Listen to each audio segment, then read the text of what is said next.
Today we have discussion on Foreign Exchange Management Act 1999, and we have our speakers, Khandelwal brothers, Sukh Khandelwal, Soumya Khandelwal, and Mihir Khandelwal today, and they will deal with this particular act of 1999. एक चीज foreign exchange management act में ध्यान रखने की यह है कि जितने भी लॉज एंड रेगुलेशंस इसमें बने हैं, ultimately because the forex reserve of any country is highly important from the point of view of economy as well as balance of payments. तो जितने भी लॉज यहाँ पे इन्होंने बनाए हैं, हमेशा ये एक चीज का ध्यान रखते हैं कि कोई भी ट्रांजैक्शन या कोई भी बिजनेस का एक्शन है ना, या जो भी फॉरेन एक्सचेंज में ट्रांजैक्शन कर रहा है उसका एक्शन कंट्री के रिजर्व्स के अगेंस्ट में तो नहीं है. हमेशा ये चीज का ध्यान रखें कि जहां कहीं पे भी कोई ऐसा एक्शन ले रहा है, कोई ट्रेडर है या कोई बिजनेसमैन है या कोई भी पर्सन है, जिसकी वजह से फॉरेन एक्सचेंज का कंट्री को लॉस हो रहा है, तो वहां पे कोई ना कोई हार्श प्रोविजंस, कोई ना कोई पेनल्टीज रहेगी, या प्रोविजंस कुछ इस तरीके से बने होंगे कि कंट्री को अल्टीमेटली उससे बेनिफिट हो. जैसे मान लीजिए कि फॉरेन एक्सचेंज के अंदर बाहर का कोई एफडीआई यहाँ आ रहा है, फॉरेन डायरेक्ट इन्वेस्टमेंट यहाँ पर आ रहा है, तो उन्होंने क्या लिखा है कि जो भी शेयर का आप प्राइस तय करते हो as per the valuation report of merchant banker और चार्टर्ड अकाउंटेंट और एनी अदर पर्सन, वो प्राइस जिस पे आप इश्यू कर रहे हो वो कम होना चाहिए या ज्यादा होना चाहिए? वो प्राइस उससे ज्यादा होना चाहिए. Now take the reverse case कि हम यहां से इन्वेस्टमेंट कर रहे हैं बाहर, तो उस केस में भी एक प्राइस डिटरमाइन होता है. तो जो इन्वेस्टमेंट आप कर रहे हो पर शेयर प्राइस, वो ज्यादा होना चाहिए या कम होना चाहिए? वो कम होना चाहिए. दोनों ही केस में क्या है, इंडिया के फॉरेक्स रिजर्व जो है उसमें वो हिट नहीं होना चाहिए. तो प्रोविजंस इस तरीके से रखे हुए. तो जब भी आप फॉरेक्स की बात करो तो ये चीज हमेशा आप माइंड में रखो कि यार कोई ऐसा एक्शन तो नहीं है जिसकी वजह से फॉरेक्स के ऊपर और इंडिया का जो बैलेंस ऑफ पेमेंट है वो उसके ऊपर कोई हिट आ रहा हो. ये ध्यान रखोगे तो आपको फॉरेक्स लॉ जो है वो ऑटोमेटिकली समझ में आ जाएगा. लॉजिक इस लॉजिक पे आप चलो, है ना. उसके अलावा डिटेल में प्रोविजंस ये तीनों एक्सप्लेन करेंगे and I will try to support them whatever they explain. और कई सारी टर्मिनोलॉजीज इन्होंने ये बताएंगे regarding current account transactions, capital account transactions, और ये बड़ी इंपॉर्टेंट है from the point of view of our audits also, क्योंकि आज की डेट में करीब करीब हर ऑडिट में और हर क्लाइंट के यहाँ पे फॉरेन एक्सचेंज ट्रांजेक्शंस का इन्वॉल्वमेंट हो जाता है ना. और नहीं तो सपोज वो पर्टिकुलर क्लाइंट किसी ट्रेवलिंग पे गया, बाहर गया और वहां फॉरेन एक्सचेंज लेकर के गया और वापस आया, तो वापस आने के बाद में वो कितनी फॉरेन एक्सचेंज अपने पास रख सकता है और कितनी फॉरेन एक्सचेंज एक पर्टिकुलर लिमिट के बाद अगर जाता है तो उसको ऑथराइज्ड डीलर को वापस देनी पड़ेगी. यहां तक के भी प्रोविजंस जो है वो फॉरेक्स लॉ में. तो आपको जब कहीं पे भी कोई foreign exchange transaction deal with हो रहा हो, तो अपार्ट फ्रॉम द अकाउंटिंग में तो अपन इंडेस 21 या एस 11 वहां से इसको देख लेते हैं कि क्या होना चाहिए, ठीक है ना. मॉनेटरी आइटम है तो उसको कैसे ट्रांसलेट करना है, नॉन मॉनेटरी है तो उसका क्या करना है, ये सब चीजें आपका अकाउंटिंग स्टैंडर्ड डील करता है। लेकिन मान लीजिए कि किसी पर्टिकुलर कंपनी के अंदर सपोज आपने एक्सपोर्ट, उस कंपनी ने एक्सपोर्ट किया, सर्विस एक्सपोर्ट किया या गुड्स एक्सपोर्ट किए, और उनके पैसों की रिकवरी नहीं हो रही है, receivables are not being recovered. तो यहाँ पे एक लॉ है कि साहब अगर 9 मंथ्स तक रिकवर नहीं हुए हैं तो आपको आरबीआई से परमिशन लेनी पड़ेगी। तो दीज लॉज आर देयर, है ना। क्योंकि रिकवरी नहीं हो रही है, इसका मतलब क्या हो रहा है, आप उसको माल तो बेच रहे हो लेकिन हमारा बैलेंस ऑफ पेमेंट खराब हो रहा है, पैसे नहीं आ रहे हैं भारत के अंदर, वो पैसे आ नहीं रहे जिसका माल आपने बाहर भेजा है। तो आरबीआई ने कहा कि नहीं यार, इसका कंट्रोल होना चाहिए। कोई ऐसे ही नहीं कि आपने पैसा तो भेज दिया और पेमेंट जो है वो कहीं और ले लिया। सो देयरफॉर दे वांट कि साहब आप इसकी हमसे परमिशन लीजिए, आरबीआई से परमिशन लीजिए। तो इस तरीके के ट्रांजेक्शन भी जहां पे भी फॉरेक्स इन्वॉल्व है, आपके मन में एक सवाल जरूर आना चाहिए, और वो सिंपल सा सवाल है कि क्या फॉरेन एक्सचेंज मैनेजमेंट एक्ट और अलाइड लॉज एंड रेगुलेशंस की कंप्लायंस विद हुई या नहीं हुई। तो ये एक सवाल आते ही आप क्या करोगे, ये खंडेलवाल ब्रदर्स से कंसल्ट करोगे कि भैया क्या तुमने फॉरेन एक्सचेंज मैनेजमेंट एक्ट पढ़ा ना, तो बताओ इसके अंदर क्या जवाब है। तो द पॉइंट इज, आप फेमा को रेफर करोगे या आप रेस्पेक्टिव लॉज को रेफर करोगे। अब आपके मन में सवाल ही नहीं आया तो वो तो पता नहीं ऑडिट कैसे होगी। और कोई दूसरा क्लाइंट के यहाँ पे भी कोई आ रहा है, नॉट ओनली ऑडिट्स, आप कल को कह दो कि साहब केवल ऑडिट में ही देखना था, है ना, कोई कंसल्टिंग के लिए आ गया, कोई इंटरनल ऑडिट के लिए आ गया, या कोई और दूसरे पर्टिकुलर पर्पज के लिए आ गया, तो there also we need to see this. So now I request all our speakers to please dwell upon the issue, and I will elaborate wherever required. Thank you, sir. So we have gathered over here to discuss on a very important topic, that is Foreign Exchange Management Act 1999. First of all, could anyone tell me why do we need this act? Anyone? From the online participants as well. The basic overview, why was that needed? So anyone online can explain? Garv Murarka?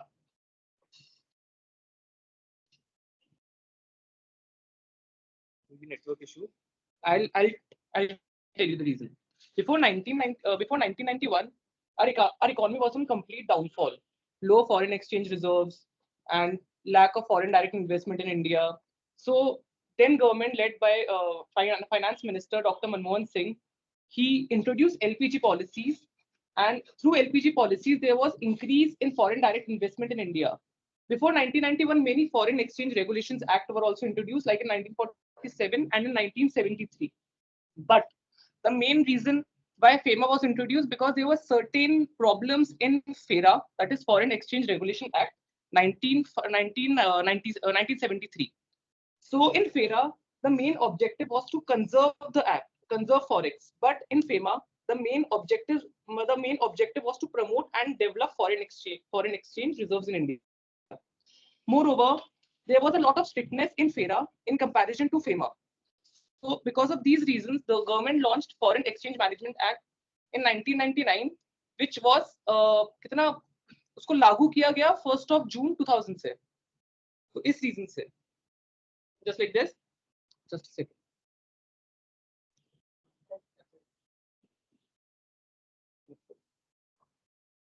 Yeah, the change in the economic scenario, globalization, free trade across the globe lead to the need of managing foreign exchanges in India. The timeline of foreign exchange acts that were all passed was FERA in 1947 and FERA in 1973. But after liberalization, as I told you, led by then Finance Minister Dr. Manmohan Singh, introduced the LPG policy. So there was need of Foreign Exchange Management Act, and it was made effective from 1st of June 2000. Now, what are the salient features of the act? regulation of transaction between resident and non-residents, freely permissible transaction on current and subject to reasonable restrictions. There are certain restrictions that are imposed. Currently also they are imposed, like you cannot make payment to some other person more than $250,000, which you can study later, understand later. Investment in India by non-resident, or if we are investing outside India. There are also certain regulations regarding that. RBI and central government also imposes some regulations, ED, Directorate of Enforcement, realization of export. Just as sir told कि अपन export तो कर रहे हैं पर अपना balance of trade, balance of payment है वो एक तरीके से negative जा रहा है, तो वो amount आपने जो export करा है वो आपके पास वापस से आना चाहिए वो amount, currency का amount. तो इसलिए FEMA लाया गया, जिस सर ने बताया 9 month का जो होता है उस केस के लिए, या फिर अगर आपको कोई अपील्स करनी है उसके लिए भी. तो ये ब्रॉड स्ट्रक्चर है जो FEMA का है. ये सेक्शन टोटल में 49 सेक्शंस है जो अपन कवर करेंगे पूरी क्लास के अंदर, जो भी ड्यूरेशन होगा उसका. So what is residential status under FEMA?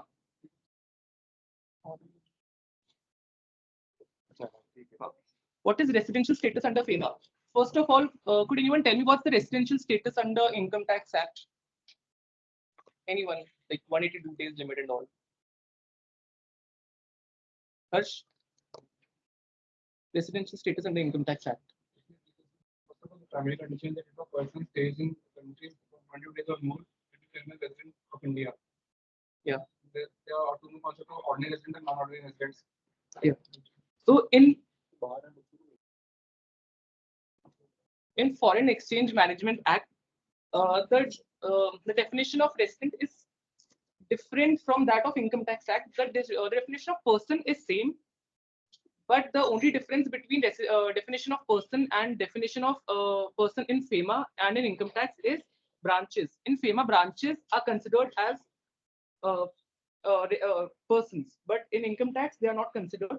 Moreover, as we go forward, in FEMA, the resident of India means a person who resides in India for more than 182 days in the preceding financial year.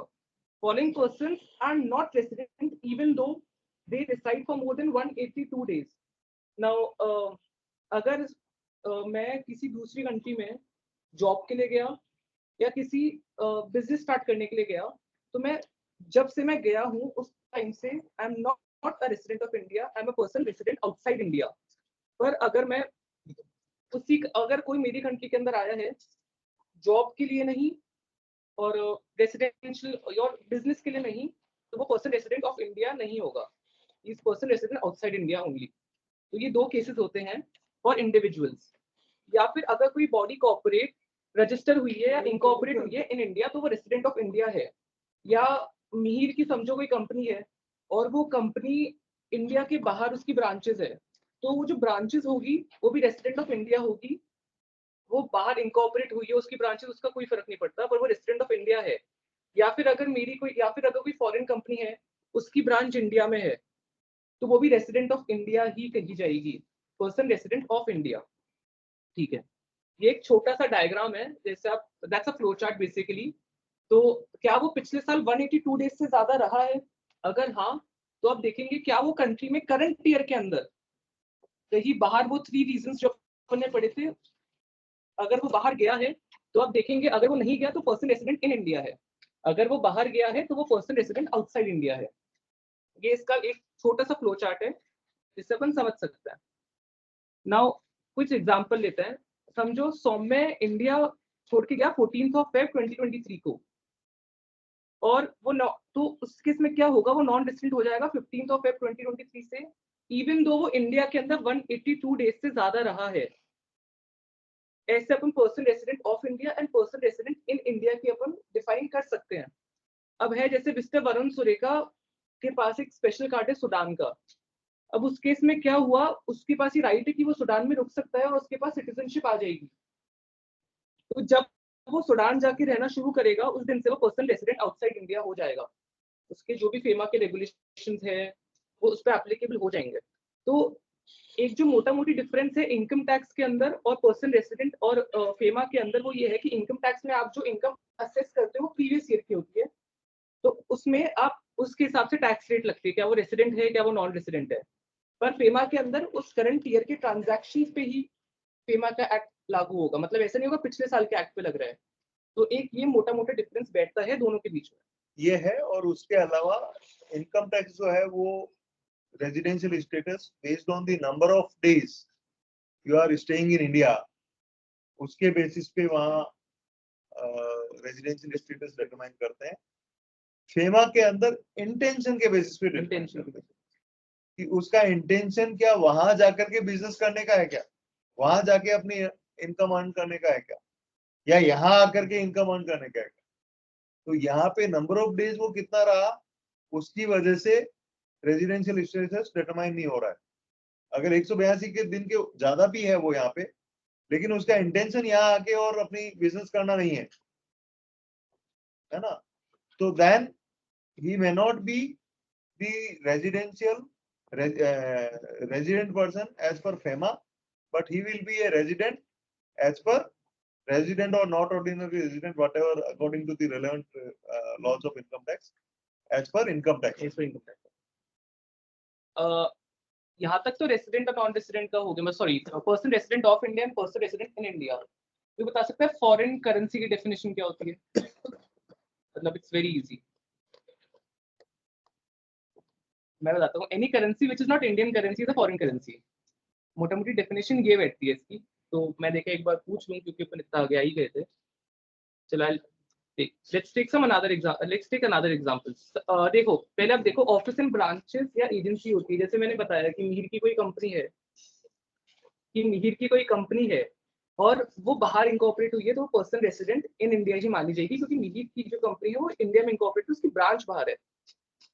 ये पूरा इसमें any agency branch और agency outside India but owned और controlled by person resident in India will be considered as a person resident in India. Thus, one cannot set up a branch outside India in order to avoid FEMA regulations. Any agency or branch which is controlled or owned by person outside India, but it is in India, it will be considered as person resident in India only. That particular agency or branch. Let's take an example. Shasomi, it's actually short form of Shubh Soumi and Mihir, is a Russian company having several businesses units in the world. It has a robotic unit with its headquarters in Jaipur and has a branch in Ukraine. The headquarters at Jaipur controls the Ukraine branch of the robotic unit.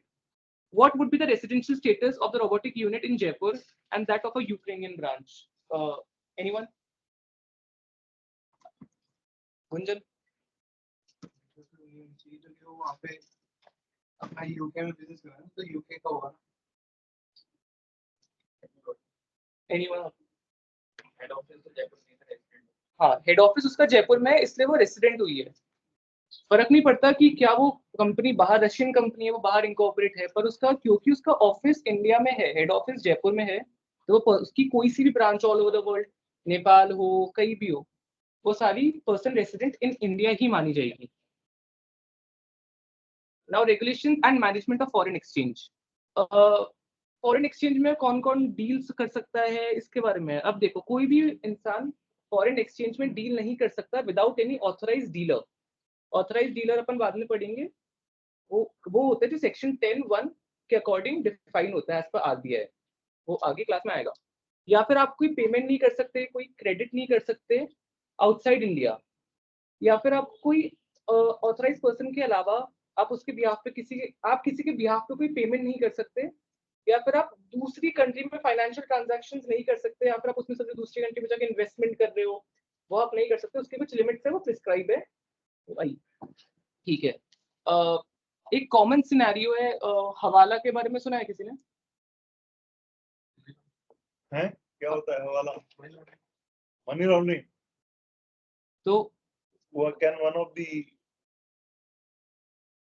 Activity money laundering में आ सकता है वो। तो हवाला भी एक तरीके से फेमा के अंदर माना जाता है कि वो नहीं कर सकते, दैट्स एक्चुअली इलीगल, पर अभी भी वो बहुत ज्यादा प्रैक्टिस होता है। जैसे एग्जांपल है कि मिस्टर जेठालाल है, उसके पास 1 लाख रुपीस है और उसका कोई रिलेटिव है वो दुबई में रहता है, तो अब उसने देखा कि मुझे वहाँ पे अमाउंट ट्रांसफर करना है, पर मैं कैसे करूँ, उसके पास कैश है, तो उसने क्या करा, अपने इंडियन डीलर को अमाउंट दिया कि आप मेरे बिहाफ पे मिस्टर सुंदर वहाँ पे है, उसको आप 4700 दिरहम्स आप ट्रांसफर कर दीजिए और अब ये क्या हो गया, ये हवाला हो गया। अब ये ट्रांजैक्शन वैसे लीगल है, पर जो दोनों मनी डीलर है ना वो आपस में सेटल कर लेंगे, पर एक तरीके से ये फेमा के अंदर इलीगल माना जाता है ये transaction. Now holding of foreign currency, no person resident in India shall acquire, hold, possess or transfer any foreign currency, foreign securities or immovable property situated outside India। ये मैंने आपको पहले पढ़ाया था कि फेमा के अंदर क्या क्या रेगुलेशंस के अंदर एक इंडिविजुअल क्या क्या नहीं कर सकता। This section prevents Indian resident to acquire, hold, own, possess or transfer any foreign exchange, foreign security, immovable property abroad. Then दो separate notification acquisition इस सब पे हुआ है, जो सर्टेन कंप्लायंस है उसके अकॉर्डिंग आप ये कर सकते हो, पर वो कंप्लायंसेस इशू करी गई है। अब जैसे मैं आपको बताता हूँ, यहाँ पे हर्ष है, तो मैंने हर्ष को $1000 गिफ्ट दिए इंडिया के बाद, तो हर्ष क्या वो अमाउंट रख सकता है क्या इंडिया के बाद, क्या उसको कुछ करना पड़ेगा? हाँ नहीं, उसको वो अमाउंट इंडिया के अंदर वापस से रिपैट्रिएट करना पड़ेगा, वो उसको इंडिया के बाहर नहीं रख सकता अपने अकाउंट के अंदर। बाहर जॉब करता है, जॉब का केस अलग है, मैंने उसको एज अ गिफ्ट दिया। अगर तो जैसे अपन अपने पेरेंट्स को बाहर जॉब कर रहे हैं, पेरेंट्स वो आप अमाउंट पेमेंट कर रहे हो इंडिया के अंदर, मतलब कोई आपके बाहर करता है, ठीक है, उसमें $2,50,000 की लिमिट लगी है, वो शेड्यूल 1 है, वो आगे आएगा उसके अंदर। नाउ ये बहुत इंपॉर्टेंट टॉपिक है करंट अकाउंट ट्रांजैक्शंस का। तो करंट अकाउंट ट्रांजैक्शंस एक्चुअली क्या हुआ, एक्ट के अंदर नेगेटिवली डिफाइन करे हुए हैं, मतलब ट्रांजैक्शन जो कैपिटल अकाउंट ट्रांजैक्शन नहीं है वो करंट अकाउंट ट्रांजैक्शन है, ऐसा एक्ट के अंदर बोला हुआ है। तो अब कौन से ट्रांजैक्शन है जो करंट अकाउंट ट्रांजैक्शन है? जैसे payment in the course of ordinary course of foreign trade, other services such as short term boring. मैंने मेरे नॉर्मल बिजनेस के अंदर इंपोर्ट एक्सपोर्ट करा, उसके अंदर मैंने कुछ पेमेंट करा, तो वो एक तरीके से करंट अकाउंट ट्रांजैक्शन है, इसमें मेरी कोई लायबिलिटी खड़ी नहीं होगी, ठीक है। Payment in form of interest on loans या इनकम फ्रॉम इन्वेस्टमेंट, ये करंट अकाउंट ट्रांजैक्शन है। या फिर जैसे मेरा कोई अगर बाहर कोई रह रहा है, तो या फिर मेरे भी बच्चे, दादा दादी जो भी रह रहे हैं, तो वो एक तरीके से करंट अकाउंट ट्रांजैक्शन होते हैं। या फॉरेन ट्रैवल अगर मैं कर रहा हूँ, तो अगर जैसे मैंने बताया कि मैं पर्सनल रेसिडेंट आउटसाइड इंडिया हूँ और Gunjan person resident in India है, मैंने गुंजन को अमाउंट ट्रांसफर करा कि सपोज मैंने उसको $2000 ट्रांसफर करे, तो गुंजन वो अमाउंट ले तो सकता है, पर गुंजन को वो अमाउंट वापस से इंडिया में लाना ही पड़ेगा। ऐसा नहीं वो अपने कोई बाहर के अकाउंट में उस अमाउंट को डिपॉजिट करके रख ले, क्योंकि बैलेंस ऑफ ट्रेड जैसे सर ने बताया था वो एक तरीके से मिसमैच रहेगा, मतलब क्या बोलते हैं उसको, डिफरेंस रहेगा दोनों में, डेफिसिट रहेगा उसके अंदर, तो इसलिए आपको लाना पड़ता है। Current account transactions are freely permitted unless specifically prohibited, और कैपिटल अकाउंट ट्रांजैक्शंस भी होते हैं वो प्रोहिबिट होते हैं अनलेस दे आर परमिटेड। तो दोनों में डिफरेंस है, वाइस वर्सा है दोनों एक तरीके से देखा जाए तो। नाउ एक इलस्ट्रेशन है कि वरुण ने चाइना से मशीन इंपोर्ट करी, as per income tax law वो एक कैपिटल एक्सपेंडिचर हुआ, ठीक है। पर आप देखो तो चाइना में जो वेंडर है उसके लिए ना तो कोई असेट बन रही है ना तो कोई लायबिलिटी बन रही है, उसके पास तो पेमेंट आया, वरुण ने उसको पेमेंट करा और वहां से मशीन ले ली, तो एक तरीके से करंट अकाउंट ट्रांजैक्शन है, क्योंकि ना उसमें कोई असेट का क्रिएशन ना कोई लायबिलिटी का क्रिएशन है फॉर बोथ द पार्टीज, एक दोनों की एक दूसरे के लिए, ठीक है। या फिर अगर अपने अय्यर ने अपने फ्रेंड भिड़े को गिफ्ट दिया $1000 का, तो ये कैपिटल रिसिप्ट नहीं माना जाएगा ये वाला, क्योंकि इसमें ना तो कोई असेट बन रही है ना तो कोई लायबिलिटी बन रही है। तो अगर आप गिफ्ट ट्रांसफर कर रहे हो तो भी वो कोई कैपिटल अकाउंट ट्रांजैक्शन नहीं है, पर ये चीज प्रोहिबिट हो रखी है as per income, as per FEMA में ही प्रोहिबिट करेगी कि इसमें बहुत ज्यादा फंड्स का इधर उधर हो सकता है, मैं किसी को गिफ्ट दे दिया इस टाइप में, तो फॉरेन करेंसी का बहुत ज्यादा मूवमेंट हो सकता है गिफ्ट के अंदर, तो ये प्रोहिबिट कर रखी है। So, मतलब क्या हुआ, इन्होंने क्या कहा कि सब ऐसा ट्रांजेक्शन जिससे कोई असेट बन रही है इंडियन रेजिडेंट की या उसकी लायबिलिटी बन रही है, तो that account is capital account transaction. तो आप जब मशीनरी परचेज कर रहे हो तो क्या हो रहा है, आप यहां से पैसे भेज रहे हो वहां से मशीन और वहां से मशीन आ रही है, तो फॉरेन के अंदर किसी की तरीके की कोई लाइबिलिटी क्रिएट नहीं हो रही है। फॉरेन एक्सचेंज के अंदर किसी तरह की कोई लाइबिलिटी क्रिएट नहीं हुई और वो ट्रांजेक्शन आप असेट आपके। लेकिन अगर मान लीजिए कि आपने कैपिटल एक्सपेंडिचर किया और उसको कहा कि यार मैं आपको पेमेंट जो है वो अगले 5 साल में करूंगा डेफर्ड पेमेंट बेसिस पे, तो करंट अकाउंट ट्रांजेक्शन है, कैपिटल अकाउंट ट्रांजेक्शन है। आप असेट परचेज कर रहे हो तो असेट परचेज करना कैपिटल अकाउंट ट्रांजेक्शन नहीं है, लेकिन वो लाइबिलिटी क्रिएट हो गई जिसकी पेमेंट आप बाद में करो। तो जो लोन लाइबिलिटी क्रिएट हुई है that is the capital account transaction. आपको उस वो फॉरेन एक्सचेंज में बाद में चुकाना है। असेट आ गई, आपने असेट को इंस्टॉल कर दिया लेकिन उसका पेमेंट नहीं किया, सो liability side it is a capital account transaction. उसका पेमेंट तो क्रेडिट खड़ा हो गया फिर से, वो क्रेडिट खड़ा हो गया, वो आपको विद इन अगर टाइम आपका पेमेंट हो रहा है अकॉर्डिंग टू दी जो टर्म्स एंड कंडीशंस और इन ट्रेड है ना उसको जो settle term, then it will be a current account only, क्योंकि उसके अंदर आपकी लाइबिलिटी 1-2 महीने बाद वापस सेटल हो गई, ठीक है अकॉर्डिंग टू। लेकिन आप कहते हो कि साहब नहीं, इसका पेमेंट भी हम आपको 2 साल बाद करेंगे, तो that will be A capital account. Similarly आपने पैसे भेजे तो बेसिकली इसमें यही है कि ट्रांजैक्शंस आप बेच रहे हो माल और आपने उसको यार ऐसा कर तो मेरे को दे ही मत, है ना, and you can use it somewhere else, ऐसा भी होता है ना। Out of the profits one can capitalise it on in those companies. तो जितना प्रॉफिट्स होता है उसको आप कैपिटलाइज करके और री इन्वेस्ट कर सकते हो as a overseas direct investment. ये फेमा के अंदर प्रोविजन है। ऐसा कुछ कर दिया तो वो जो आप इन्वेस्ट कर रहे हो वो कैपिटल अकाउंट ट्रांजेक्शन है, या आपने उसको एक फाइनेंशियल सपोर्ट कर दिया, केवल पैसे वो माल बेच दिया, पैसे नहीं लेके आए, जो कि फेमा के अंदर रिक्वायरमेंट है कि ये पैसे तो आपके आने ही आने हैं। अगर नहीं आए तो फिर आपको then you need to go through a different route, आपको आरबीआई अप्रूवल या जो दूसरे रूट है उसके थ्रू लेके जाना पड़ेगा। तो generally it will be A capital account transaction. आपको इसको किसी और तरीके से डिजाइन करना है तो पहले तो ये देखो कि आरबीआई के हिसाब से कर सकते हो या नहीं कर सकते हो, और कर सकते हो then what is the process, that process should be adopted. Now, foreign exchange management rules. There are certain schedules under these rules. We will discuss the schedule, the transaction in which withdrawal of foreign currency is permitted. So, अगर remittance out of lottery winnings, और इसमें आता है remittance of income from racing, riding, etc. or other hobbies, remittance for purchase of lottery tickets, banned prescribed magazine, football pools. पता है football pools क्या होता है? मतलब फुटबॉल पे एक तरीके से जुआ, football pool.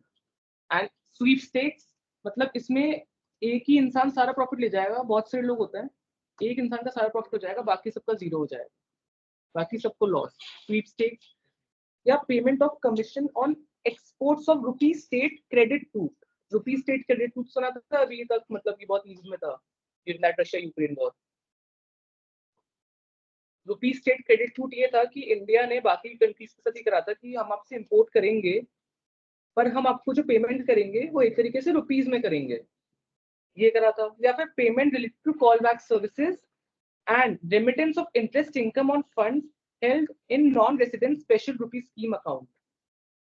Special rupee scheme account खुलता है जो बाहर से अगर कोई नॉन रेसिडेंट इंडिया के अंदर कुछ कर रहा है, कुछ बिजनेस करे, तो ये अकाउंट खुलवा सकता है, बैंक्स में खुलते हैं ये अकाउंट, ठीक है। अब शेड्यूल 2 है ट्रांजैक्शन जिसके अंदर आपको प्रायर अप्रूवल ऑफ गवर्नमेंट चाहिए। तो अगर कोई कल्चरल टूर्स हो रखे हैं तो आपको चाहिए ministry of human resource development का अप्रूवल, या फिर अगर एडवर्टीजमेंट इन फॉरेन मीडिया हो रहे हैं more than $10,000 by a state government for any economic purpose, मतलब आप अपनी स्टेट के अंदर आप इकोनॉमिक एक्टिविटीज ज्यादा करना चाहते हैं, मतलब इकोनॉमिक ग्रोथ के लिए अगर आप बाहर एडवर्टीजमेंट कर रहे हैं $10,000 ज्यादा, तो आपको डिपार्टमेंट ऑफ इकोनॉमिक अफेयर्स का अप्रूवल लेना पड़ेगा। Remittance of hiring charges of transport bye TV channel, internet service providers, इसमें मिनिस्ट्री ऑफ इंफॉर्मेशन का आपको अप्रूवल चाहिए। या फिर आप कोई प्राइज मनी डिस्ट्रीब्यूट कर रहे हैं इंटरनेशनल, नेशनल या स्टेट को छोड़ के मोर देन $1 लाख, तो इसमें आपको अप्रूवल चाहिए ministry of human resource development. या फिर मैंने समझो कोई इंपोर्ट करा ओशन से, लैंड रूट, अगर मैंने कुछ कमोडिटी या कुछ भी इंपोर्ट करा तो उसमें मुझे चाहिए मिनिस्ट्री ऑफ सरफेस ट्रांसपोर्ट का अप्रूवल। तो ये सर्टेन अप्रूवल्स हैं जो आपको चाहिए होते हैं इन केस ऑफ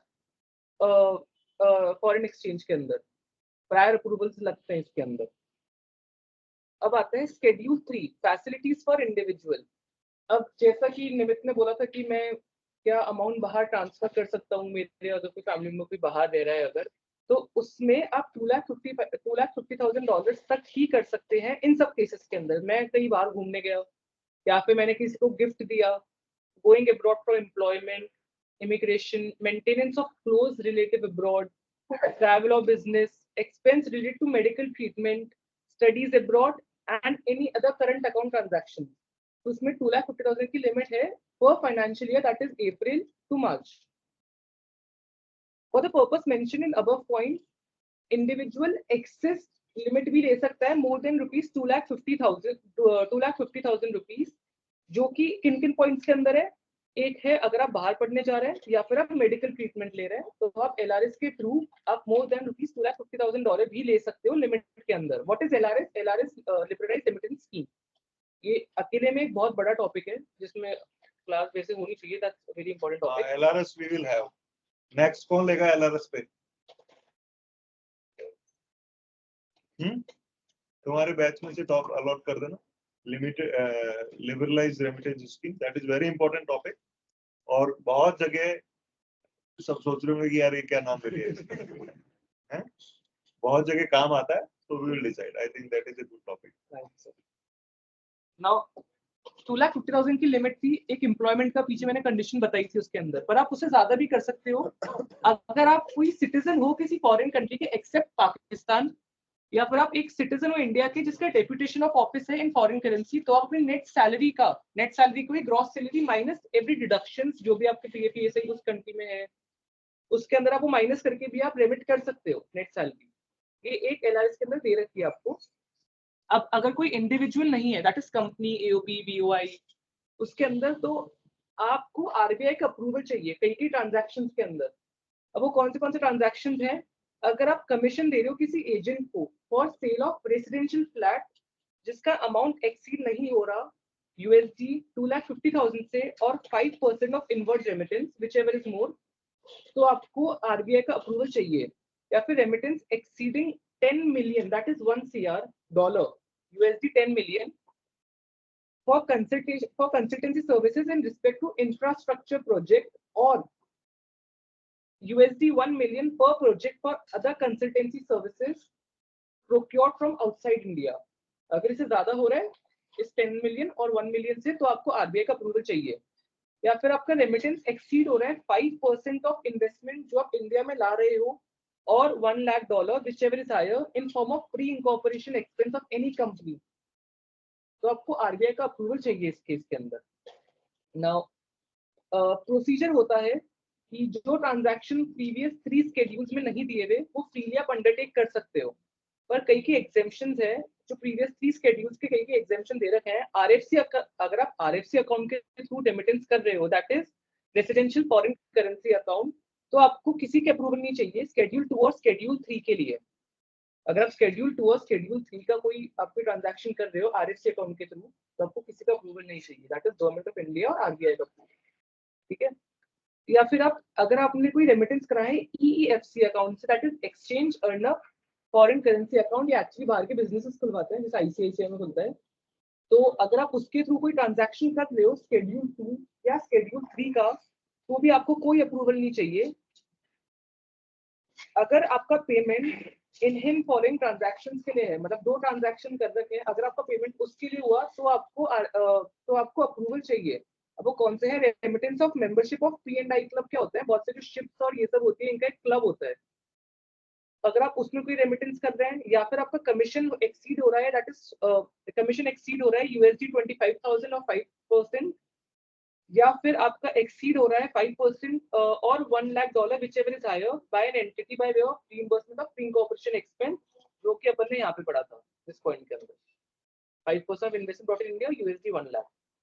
तो अब देखो, अगर कोई रेसिडेंट है, वो माइनर है और उसको LRS का बेनिफिट लेना है, दैट इज $250,000 से ज्यादा, तो उसको एक गार्जियन का एक काउंटर साइन करवाना पड़ेगा, क्योंकि माइनर इनकैपेसिटी कॉन्ट्रैक्ट में होता है, तो वो नहीं कर सकता।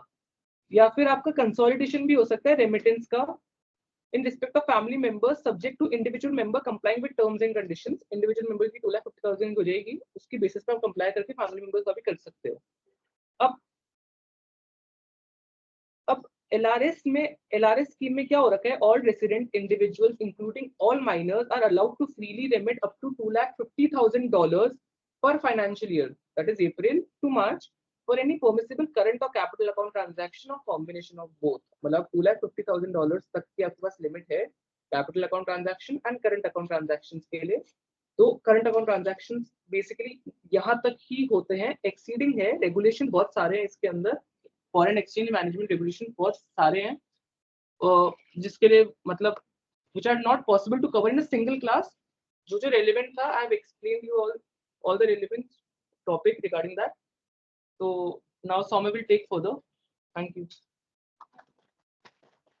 आज की क्लास केवल एक इंट्रोडक्शन है कि फेमा क्या है, और फेमा की बुक इन लोगों ने देखी होगी, है ना। तो इन्होंने जितने पेज पढ़े हैं उससे 100 गुना तो फेमा की बुक है। इन्होंने केवल फेमा एक्ट 1999 पढ़ा, जो कि करीब 40-50 पेजेस का होगा, बल्कि उतना भी नहीं होगा, है ना। और जो फेमा की ओवरऑल लॉज एंड रेगुलेशंस है, वो इतनी बड़ी बुक है, which contains more than 1500 pages, और उसके अंदर सारे अलग अलग लॉज एंड रेगुलेशन जो भी यहाँ इन्होंने लिखा ना, एज प्रेस्क्राइब्ड, और कई for the purpose of administration of also of various transactions, various regulations are there. वो रेगुलेशंस एक्सपोर्ट से रिलेटेड भी हो सकते हैं, इंपोर्ट से रिलेटेड भी हैं, FDI से रिलेटेड हैं, ODA से रिलेटेड है, ODA से रिलेटेड है, आपके different type of bank accounts जो होते हैं, है ना, तो वो उसके अंदर कई सारे रेगुलेशंस हैं। तो there are as many as hundreds of regulations under the FEMA itself. तो इसका मतलब ये जो लॉ है, ये केवल अपन जो आज डिस्कस करें वो केवल ओवरव्यू की बात है, और डिटेल में हमें अगर देखना होता है तो वो आप एक इंडेक्स देख के रखिए, तो उसमें आपको पता रहेगा कि हाँ यार, हर चीज का एक कोई ना कोई लॉ है। कोई वहां से इंडिया में प्रॉपर्टी एक्वायर कर रहा है तो उसका भी लॉ है, कोई यहां से बाहर कोई प्रॉपर्टी एक्वायर कर रहा है उसका भी लॉ है, यहां से कोई बाहर जैसे LRS इन्होंने बताया, उसके लिए LRS के तहत पैसे भेज रहा है, तो वो किस किस हेड पे वो पैसे दे सकता है, वो सारा लिखा हुआ है कि साहब $2.5 लाख की एक लिमिट है और इन हेड के ऊपर वो पैसा दे सकता है ना। And LRS is also for individuals, not for anyone. Individual residents जो है उनके लिए LRS है, कोई नॉन रेजिडेंट यहाँ पे है तो उसके लिए LRS नहीं है। तो अपन किसी को भी फेमा से रिलेटेड कोई भी चीज ऐसे ही एडवाइस नहीं कर सकते। जैसे मान लीजिए कि LRS की बात आई और आपने उसको कह दी कि हाँ यार इतना भेज सकते हो, पता चला यार वो तो नॉन रेजिडेंट है और उसकी प्रॉपर्टी यहाँ पे है और उसको वो बेच करके और बाहर भेजना चाहता है, तो उसका अलग लॉ है। आपको बाहर कोई इलाज कराना है तो वो आप LRS के तहत लेके जा सकते हो। So many things are there which need to be considered as and when we are consulting or we are examining anything in relation to a foreign exchange. So Soumya will have his discussion on capital account transactions, section 6. उन्होंने current account transaction deal किया, थोड़ा बहुत अपन ने उसको example से समझा। अभी capital account transactions को हम थोड़ा डिटेल में समझेंगे with some more examples. Now let's about capital account transaction। a transaction which alters asset, liability, including contingent liability outside India of a person resident in India, या फिर asset liability in India of a person resident outside India.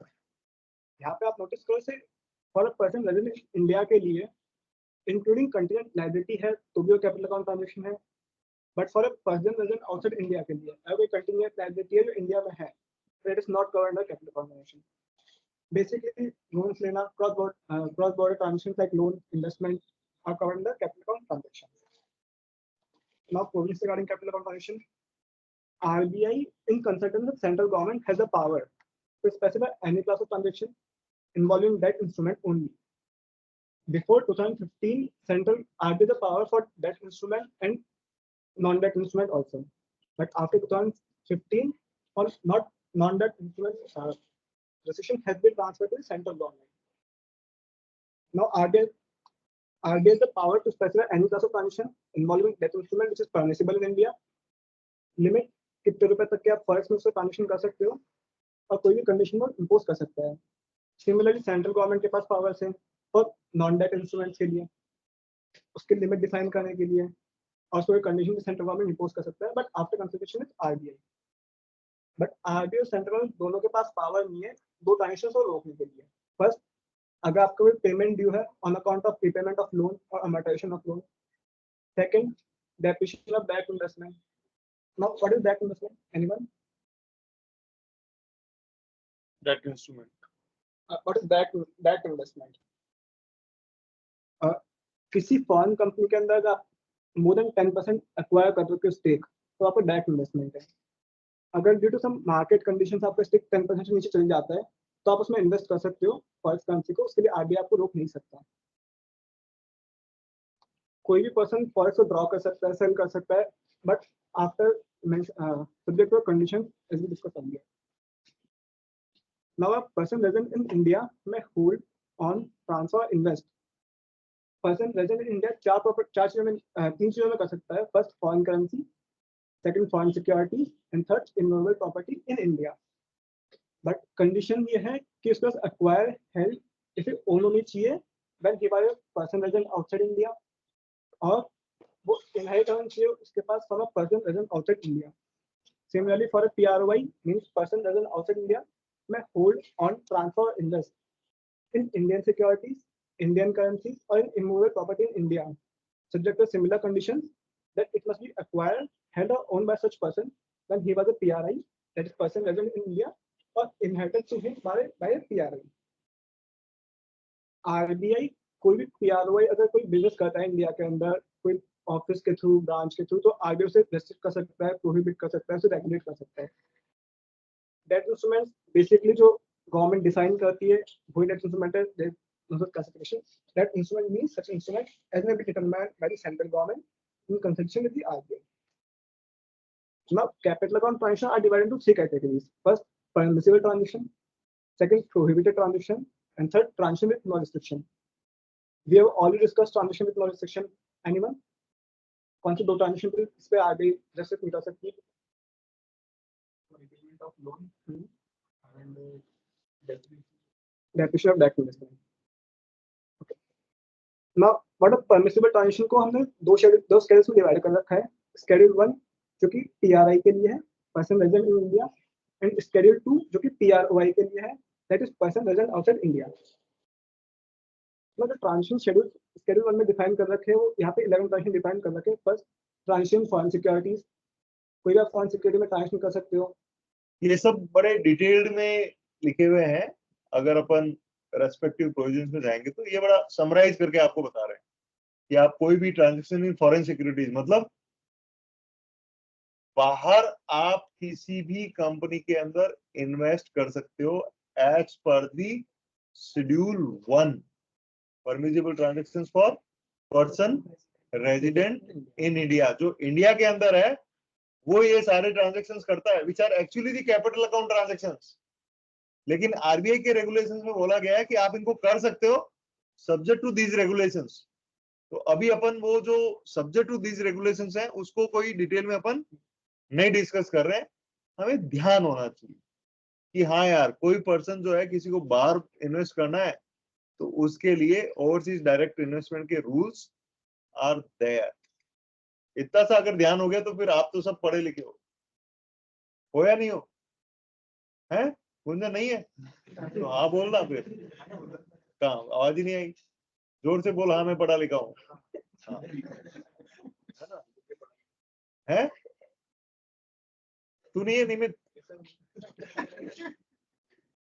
कभी कभी लगता है तू नहीं है। So the point is कि ये सारे ट्रांजेक्शन जो हैं आपको you are able to conduct even though they are you are able to take though even though they are capital account. Now there are 11 transactions in which is permissible for a PRI. First, transaction foreign securities. Second, foreign currency loan raised in India and abroad. You can raise foreign currency loan in India also and in abroad also. There is no restriction regarding that. Third, transfer of immovable property. You can only transfer immovable property outside India. You cannot acquire it. Earlier, acquisition was written here, but after acquisition was removed, now there is only transfer of immovable property outside India. Fourth, guaranteed issued in favor of PRI. Any PRI can issue guarantee in favor of person resident outside India.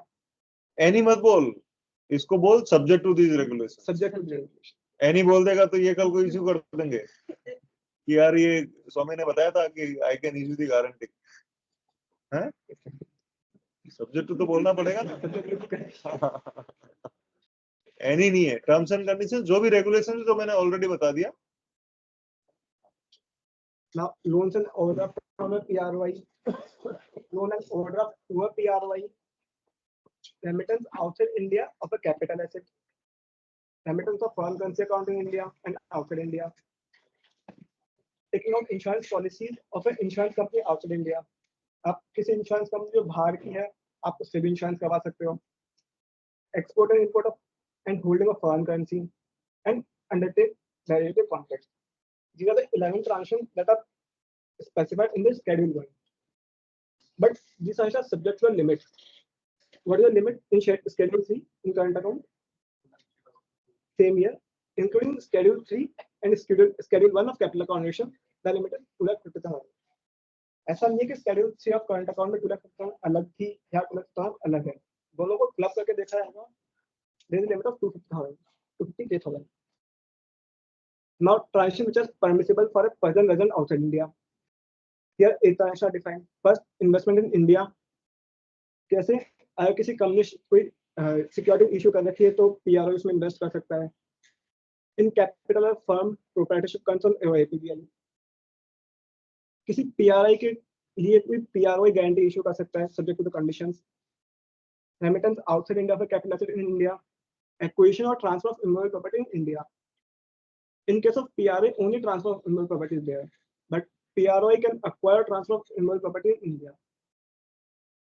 Deposits between PRI and PRI, undertakes derivative contract, export currency of India, export import of currency into a from India, or foreign currency account in India. Now there are some prohibited transactions.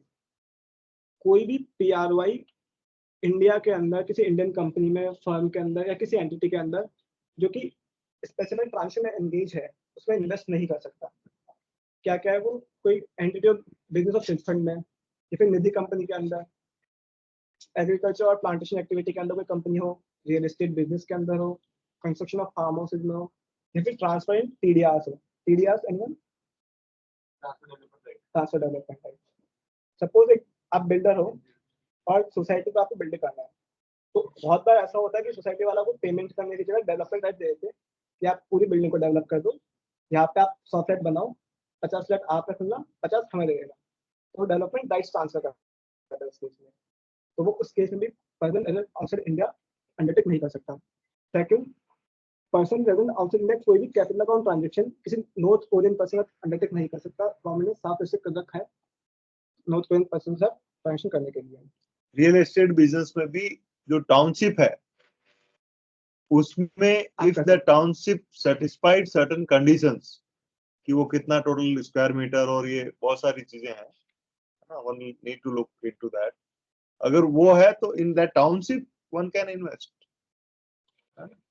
अच्छा, इसमें एक चीज होती है जो यहाँ investment करते हैं, there are two type of investments, two terminologies. One is repatriation basis, another is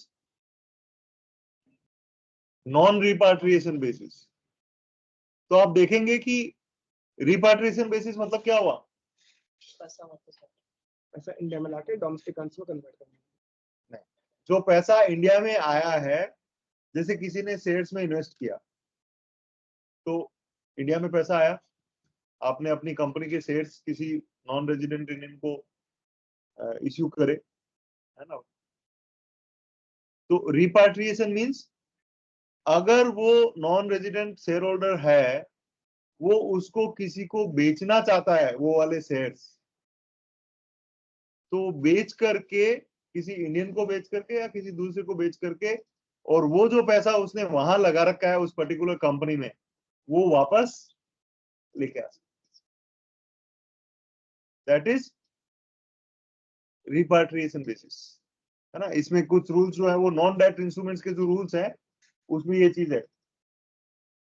तो दूसरा है नॉन रिपाट्रिएशन बेसिस। तो नॉन रिपाट्रिएशन बेसिस का मतलब ये हो गया कि एक बार आपने पैसा लगा दिया, आप वो पैसा वापस इंडिया के बाहर नहीं लेके जा सकते, वो पैसा आपको इंडिया में ही रखना पड़ेगा। तो अब बताइए कि where more stringent rules will be there out of these two options? Stringent rules मतलब ज्यादा कड़क रूल्स कहां होंगे? सेकंड ऑप्शन में। फर्स्ट कौन कह रहा है? क्यों?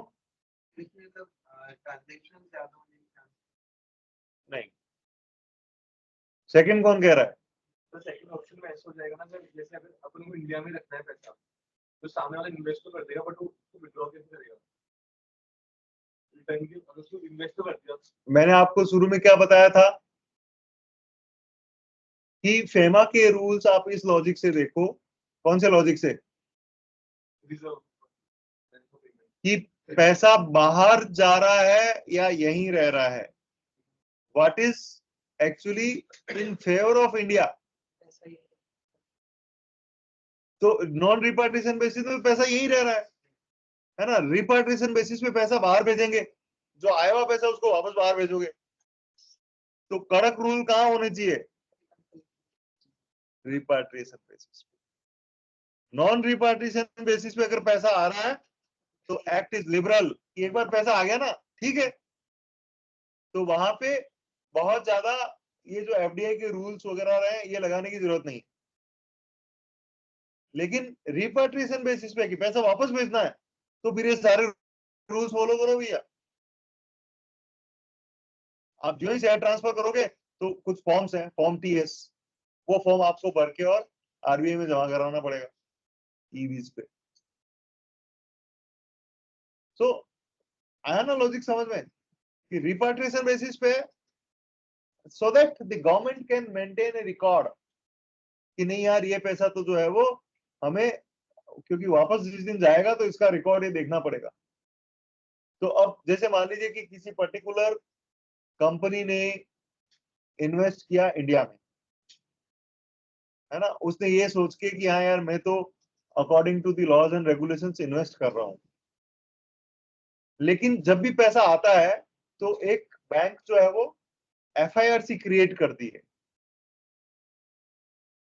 ना? अगर फॉरेन एक्सचेंज का पैसा आता है तो बैंक जो है वो दे क्रिएट एफआईआरसी, और वो फिर कस्टमर से पूछती है कि साहब ये पैसा कहां से आया, तो उसका हमें एक फॉर्म फाइल करके और देना पड़ता है कि साहब ये पर्टिकुलर पैसा एफडीआई से रिलेटेड है और ऐसे से इस कंपनी के शेयर्स हम उसको इश्यू करेंगे। जो भी एक प्रोसेस है वो फॉलो करना पड़ता है। अब सपोज किसी क्लाइंट ने कहा कि साहब क्या मैं ये इन्वेस्ट कर सकता हूं, आपने रूल्स देखे और बता दिए कि साहब यस यू कैन इन्वेस्ट, लेकिन आपने प्रोसेस नहीं देखा, तो क्या हुआ? आपने उसको कहा इन्वेस्ट, उसने पैसे भेज दिए, इन्वेस्ट हो गया, शेयर्स इंटरनली अलॉट हो गए। 5 साल बाद उसने कहा कि नहीं साहब मुझे तो शेयर्स बेचने हैं, तो अगर आपने 5 साल पहले FIRC के तहत फॉरेन डायरेक्ट इन्वेस्टमेंट में जो फॉर्म्स हैं वो नहीं भरे हैं, so after 5 years you will not be able to establish that this money was for the purpose of repatriation. आप ये एस्टैब्लिश ही नहीं कर पाओगे क्योंकि आपने उस दिन वो फॉर्म नहीं भरा था। तो नॉन कंप्लायंस जो है वो किसी पर्टिकुलर नॉन रेजिडेंट के लिए या जो भी पर्सन यहाँ भेज रहा है उसके लिए कितनी बड़ी समस्या हो सकती है कि उसका पैसा यहाँ ब्लॉक हो जाएगा जबकि उसका पैसा वापस उसको बाहर चाहिए। तो फिर आप कंपाउंडिंग करते रहो, है ना। उसका चैप्टर अभी ये लेगा, कंपाउंडिंग ऑफ ऑफेंसेस कि साहब मैंने, है ना, एक जैसे एक मैंने एक केस डील किया था, उसमें क्या हुआ, एक कंपनी, एक पर्सन यहां से गए यूएस। कहाँ गए? यूएस। वहां जाके उनको किसी ने, लॉयर ने सजेस्ट कर दिया कि साहब एक कंपनी बना लो, ओपीसी बन जाती है। तो उन्होंने वहां पे एक 1 पर्सन कंपनी बना ली और जेब में $100 थे, वो डॉलर उन्होंने दे दिए कि साहब ये लो, $100 में कंपनी बन गई। उसकी कैपिटल कंट्रीब्यूशन, लॉस, फीस, जो भी है वो काम हो गया। अब 2 साल बाद उनकी नींद जगी कि साहब मैंने कभी कोई इन्वेस्टमेंट किया था, आज से 2 साल पहले, 5 साल पहले जब भी किया था। मैंने कहा अच्छा इन्वेस्टमेंट किया था आपने, तो अब आप हमें बताइए कि साहब इसकी क्या कंप्लायंसेस होनी चाहिए थी या हमने नहीं। तो जब उसको देखा तो समझ में आया, उन्होंने कहा कि साहब आपने पैसा तो भेजा ही होगा। तो बोले हाँ वो पैसा मैं यहाँ से जर्मनी गया था, जर्मनी से वहां गया था, तो ऐसे हमने कुछ पैसा वहां पे हमने दे दिया था। तो यहाँ से इंडिया से जो मैं डॉलर लेके गया था वो कहीं ना कहीं मैंने उसे दे दिए थे। That was his version. What does the regulation says कि आप अगर foreign direct overseas direct investment करते हो, ओडीए,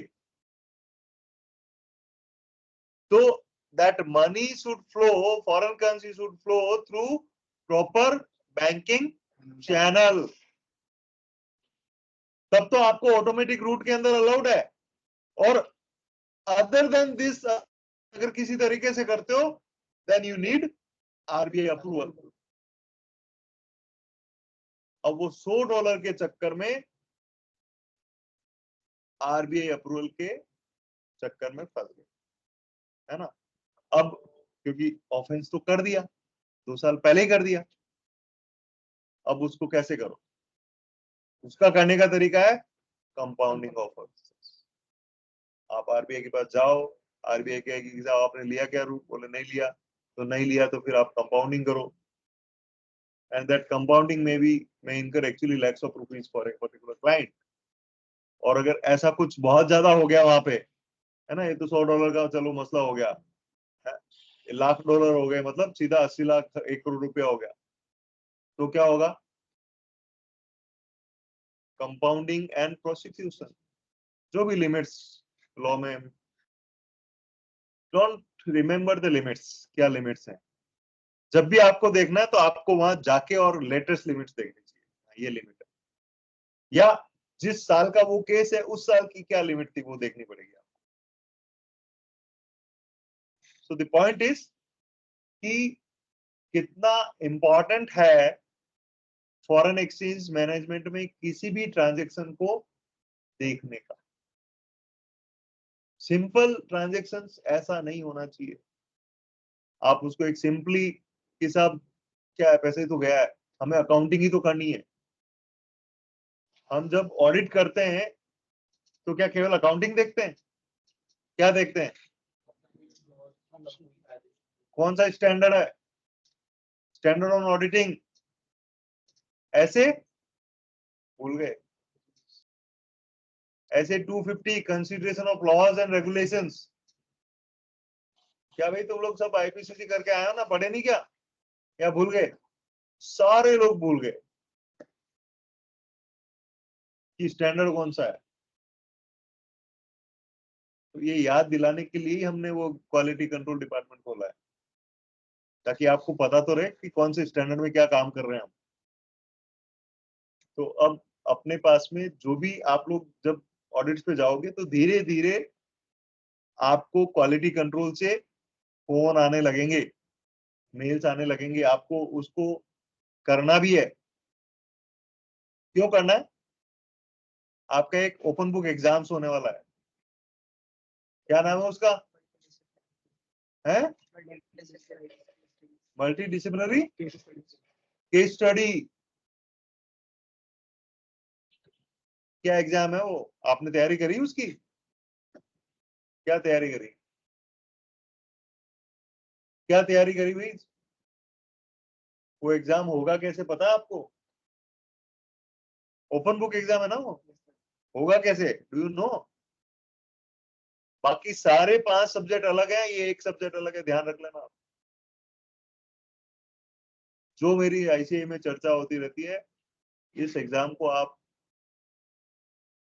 क्या बोलते हैं ना, हल्के में मत लेना कि यार इसको तो कर लेंगे। इसको वो जना कर पाएगा जो प्रॉपर ट्रेनिंग करेगा। इंस्टीट्यूट का बिल्कुल आप ये मत सोचो कि यार 6 पेपर करके, और इंस्टीट्यूट ने थोड़ा सा चार्टर्ड अकाउंटेंट्स उनको ज्यादा निकालने इसलिए 2 पेपर कम कर दिए। आप ये मत सोचो कि इंस्टीट्यूट ने कॉर्पोरेट लॉ हटा दिया। क्या लिखा हुआ उसका ऑब्जेक्टिव देखो का मल्टी डिसिप्लिनरी में क्या क्या है क्या उसमें कि वहां से भी आ सकता है? और अब आपने कॉर्पोरेट लॉ का ऑडिट नहीं करा, फेमा आ सकता है उसमें? आपने फेमा नहीं देखा। That is going to be the toughest paper. हो सकता है अभी एक दो बार में थोड़ा सा आप बीइंग फर्स्ट टाइमर है ना, लेकिन आप में से तो कोई फर्स्ट टाइमर भी नहीं है। फर्स्ट टाइमर तो अटेंड भी कहाँ करते हैं क्लासेस ये वाली। So believe me that paper is going to be very tough.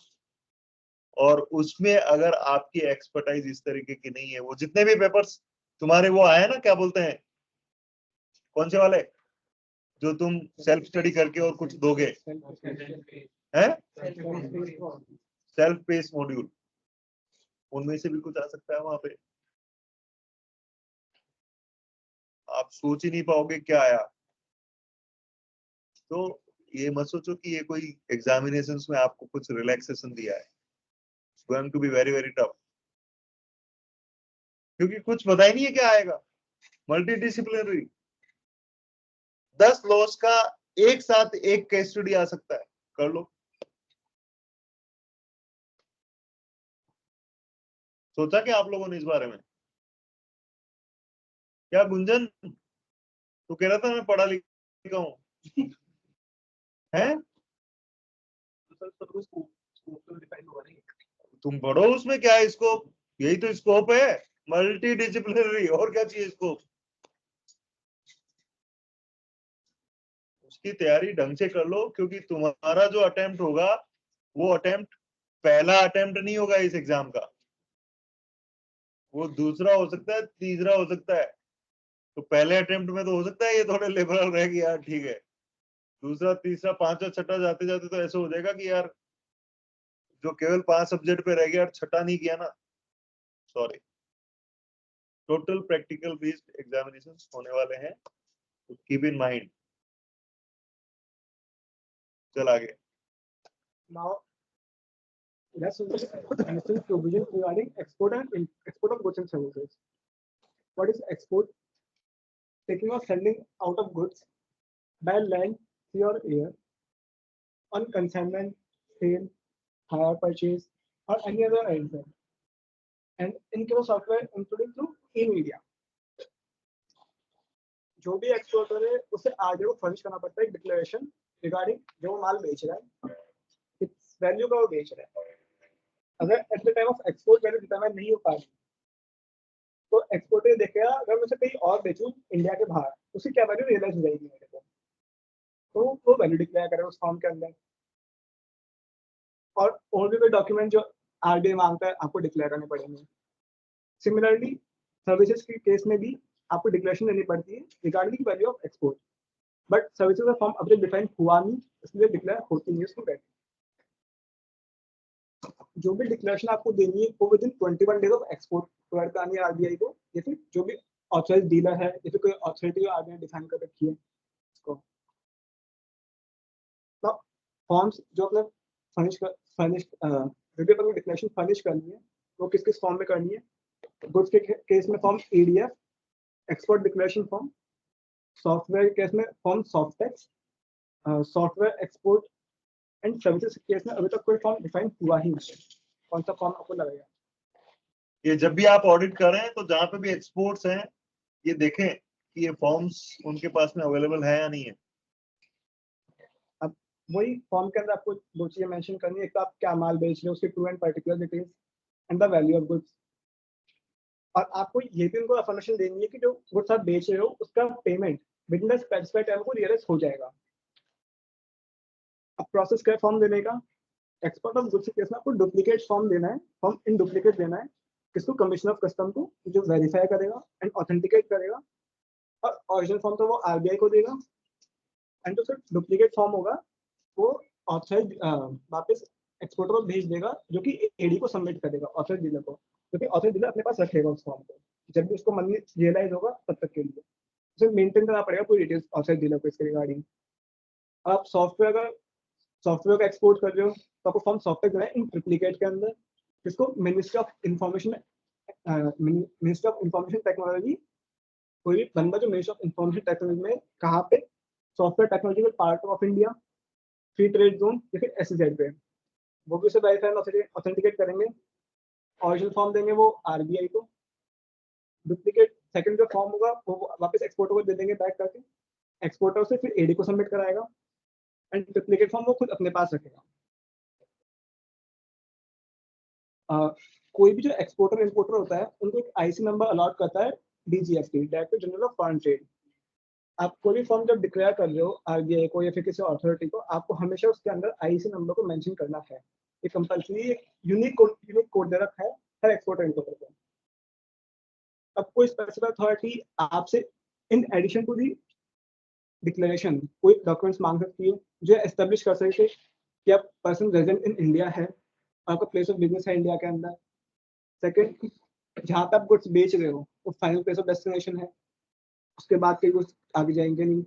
And third, जो आप वैल्यू उसमें डिक्लेयर कर रहे हो डिक्लेरेशन फॉर्म के अंदर, वो फाइनल वैल्यू है, वो फुल वैल्यू है। मतलब ये फिर अगर आपको वैल्यू डिक्लेयर नहीं हो पा रही तो वो आप वैल्यू मानते हो जो आप रियलाइज कर पाओगे अगर आप उन गुड्स को कहीं और बेचते हो इंडिया के बाहर। तो एक दे रखा है कि अगर कोई पेमेंट रिसीव हो रहा है एक्सपोर्ट के केस में तो हमेशा एडी के थ्रू रियलाइज करना है आपको, ऑथराइज डीलर के थ्रू। हमेशा पेमेंट ऑथराइज डीलर के थ्रू रिसीव होना चाहिए आपको। अगर मान लो आपने गुड्स एक्सपोर्ट किया फिर आपको वापस आपको गुड्स इम्पोर्ट हो गए तो हम ये मान लेते हैं कि वो आपको पेमेंट रियलाइज हो गया है। ना पीरियड क्या दे रखा है रिलेशन के लिए? अगर मैं नॉर्मल एक्सपोर्ट कर रहा हूँ जैसे मैं बता था 9 मंथ के अंदर आपको पेमेंट रिसीव होना चाहिए, तो रिपेट्रिएट करना चाहिए आपको। अगर मैं गुड्स बेच रहा हूँ, कोई मेरा वेयर हाउस इंडिया के बाहर, मैं वहाँ गुड्स बेच रहा हूँ फिर वहां से मान लो जाने वाले आगे, तो उस केस में 15 मंथ्स ऑफ एक्सपोर्ट के अंदर 15 मंथ ऑफ शिपमेंट के अंदर मुझे पेमेंट रियलाइज होना चाहिए। अगर मैं सॉफ्टवेयर बेच रहा हूँ export in case of news by SEZ, special economic zone, EOUs, export oriented unit, EHPP,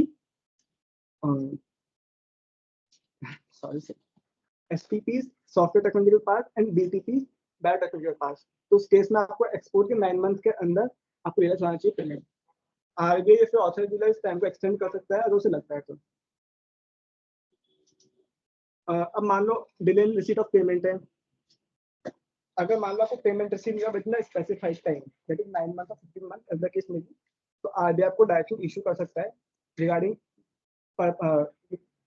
RBI में issue direction for the purpose of securing payment if goods are sold and sale of goods and payment thereof if goods are not sold yet or are imported in India। कुछ case होते हैं आपको advance payment receive आता है, तो जब आपको advance payment receive हुआ है उसके 1 साल के अंदर अंदर आपको एक्सपोर्ट करना है गुड्स को। अगर मान लो आपको एडवांस पेमेंट रिसीव हुआ है और आप उसका इंटरेस्ट पे कर रहे हो तो आपको एक तो ये ध्यान रखना है जब उस पर इंटरेस्ट दे रहे हो वो लिबर या फिर कोई और बेंचमार्क जो डिफाइन कर दे प्लस 100 बेसिस पॉइंट से कम हो, उससे ज्यादा का पेमेंट नहीं कर सकते इंटरेस्ट का। और जो आपको डॉक्यूमेंट से डिक्लेरेशन देनी है एडी को, वो उसके ऑथर डीलर को देना है आपको, जिसके थ्रू आपको एडवांस पेमेंट रिसीव हुआ है। अब मान लो ऐसा केस कि आपको शिपमेंट आप 1 साल में नहीं कर पाए, जब रिफंड करोगे या फिर जो इंटरेस्ट सबमिट करोगे वो विदाउट अप्रूवल ऑफ आरबीआई नहीं कर सकते। You first have to take approval from the RBI और रिफंड और remittance of any advance payment और इंटरेस्ट देयर। अब टाइमली रियलाइजेशन ऑफ पेमेंट के लिए आरबीआई कुछ स्पेसिफिक गाइडलाइंस या फिर जनरल गाइडलाइंस ऑर्डर इशू कर सकता है एक्सपोर्टर के लिए कि वो एक्सपोर्ट करे to cover payment of export bank recoverable LC, वो प्रायर अप्रूवल ऑथराइज्ड डीलर का before submission of any declaration, या फिर कॉपी ऑफ डिक्लेरेशन सबमिट करे किसी स्पेसिफाइड अथॉरिटी को जो कि वैल्यू डिक्लेयर करे कि किससे वैल्यू के आपकी एक्सपोर्ट है। Now, realization and repatriation of foreign currency, where any amount of foreign currency is due or has accrued to any person in India, RBI से कुछ गाइडेंस इशू कर सकता है कि आपको किस मैनर के अंदर उसको रियलाइज करना है, तो गाइडेंस इशू कर सकता है। इस section 8 define repatriation in realisation of foreign currency. क्या लिखा है इन्होंने, जैसे मैं शुरू में अच्छा आगे हो रही है स्लाइड नहीं सर, ये तो चाहिए इसके अंदर, नहीं आगे रियलाइजेशन होगी, ये एग्जाम्पशन दे रखी है अच्छा, इनको दे रखी है। हाँ। इन्होंने लिखा ना, shall take reasonable steps to realize and repatriate to India such foreign exchange within such period and in such manner as may be specified by the RBI. तो reasonable steps क्या है? एक तो कोई भी आप बाहर सप्लाई करते हो माल, तो आप उसका एलसी वगैरह इश्यू करवाइए, है ना, ताकि आप उसको पैसे को रिकवर कर सकते हो। उसके बाद भी मान लो एलसी नहीं कराइए या आपने ऐसे एक्सपोर्ट कर दिया क्रेडिट टर्म्स के ऊपर और फिर भी पेमेंट नहीं आ रहा है, तो फिर आप उसको रेगुलर बेसिस पे लिख रहे हो क्या, फिर पेमेंट नहीं आया तो क्या आपने कोई सुटेबल एक्शन लिया क्या, उसको कोई सूट फाइल किया या नहीं किया? ये सारे रीजनेबल एक्शन होने चाहिए, क्योंकि क्या होता है कई बार क्या करते हैं लोग कि अरे यार ये हमारी सिस्टर कंसर्न है, हमने एक बार तो माल बेच दिया, अब इसको यहाँ पे हम राइट ऑफ कर देंगे, तो क्या हुआ, फॉरेन एक्सचेंज का लॉस हुआ ना इंडिया को, और उन्होंने वहां पे वो सब्सिडी के थ्रू मजे कर रहे हैं। नहीं तो कह दिया कि ये foreign account current account transaction है, लेकिन वहां पे पैसा आपने डाइवर्जन कर दिया। तो इस तरीके से आप फॉरेन एक्सचेंज का डाइवर्जन नहीं कर सकते। जो भी फॉरेन एक्सचेंज है, मतलब यू शुड सेंसिटाइज योरसेल्फ, यार यहाँ नॉर्मल से कुछ अलग है, because it is hitting directly to the country's import foreign exchange reserve. और इसीलिए फॉरेन एक्सचेंज के अंदर बाकी सब जगह कौन आता है, इनकम टैक्स की कुछ करते हो तो आपका असेसिंग ऑफिसर आ जाएगा, डायरेक्टर ऑफ इन्वेस्टिगेशन आ जाएगा, कोई आ जाएगा, है ना, कोई आप अपराध कर देते हो तो सीबीआई आ जाएगी, कुछ हो जाएगा।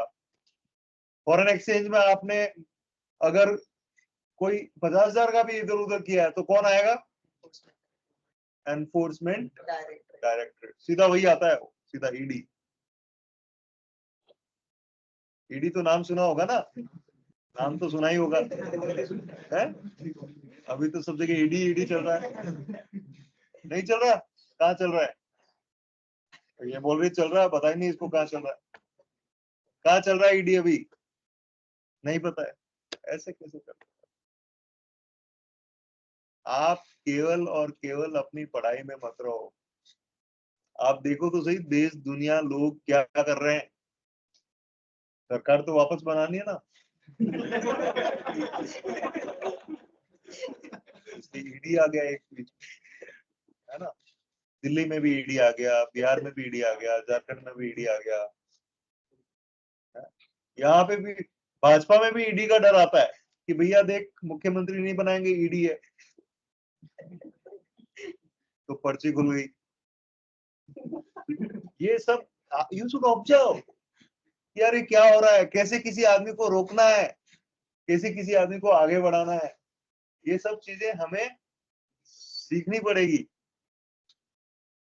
और ये आप, है ना, आपके लिए केस स्टडी होनी चाहिए ये सारी चीजें, कि यार ये कैसे किया और मैं इस चीजों को कैसे अपने मैनेजरल स्किल्स में ले सकता हूँ। अपनी मैनेजरल स्किल्स से मैं इन लोगों से क्या सीख सकता हूँ, ये तो सीखो। आप चुनाव मत लड़ो, कोई खास बात नहीं है, लेकिन ये तो सीखना चाहिए ना कि यार ये कैसे मैनेज कर रहे हैं चीजों को, जो सही चीजें हैं उसको किस तरीके से, ये मैनेजमेंट लेसन है। आज की डेट में तो सबसे बढ़िया इन्हीं लोगों से सीखना चाहिए मैनेजमेंट लेसन, इससे अच्छा तो कोई कर ही नहीं सकता। अभी इलेक्शंस आने वाले हैं तो बोल रहे हैं कि CAA लगाएंगे, और वो क्या बोलते हैं, नरसिम्हा राव जी को भारत रत्न दे दिया। 3 जनों को दिया ना, अभी किसको दिया, एक एक करके अनाउंस कर रहे हैं, याद आ रही है सबकी। 18 दिन, अरे 18 दिन में साथ ही 5 को दे देते। एक एक करके क्यों दे रहे? सो Now, कुछ केसेस है जहाँ पर आपने रियलाइजेशन रिपेट्रिएशन के लिए एग्जाम कर रखा है। First, position of foreign currency और foreign currency by any person. जैसे अपन फॉरेन करेंसी हो सकते हैं अपने खुद के लिए कलेक्शन के लिए, तो आप हो सकते हो। Second, foreign currency account operated और held. Third, foreign forex acquired by gift inherited by PRI, शिप में बताया शेड्यूल 3 के अंदर। Fourth, forex acquired before 1947 and income accruing around held outside India with RBI permission. First required from employment, business, trade, vocation, service, honorarium, gifts, or other legitimate source. And such other visits as will be specified by the RBI. But ये सब वो सिर्फ $2,00,000 के limit के अंदर है, आपको उसी के अंदर करना पड़ेगा। Now, you can take over.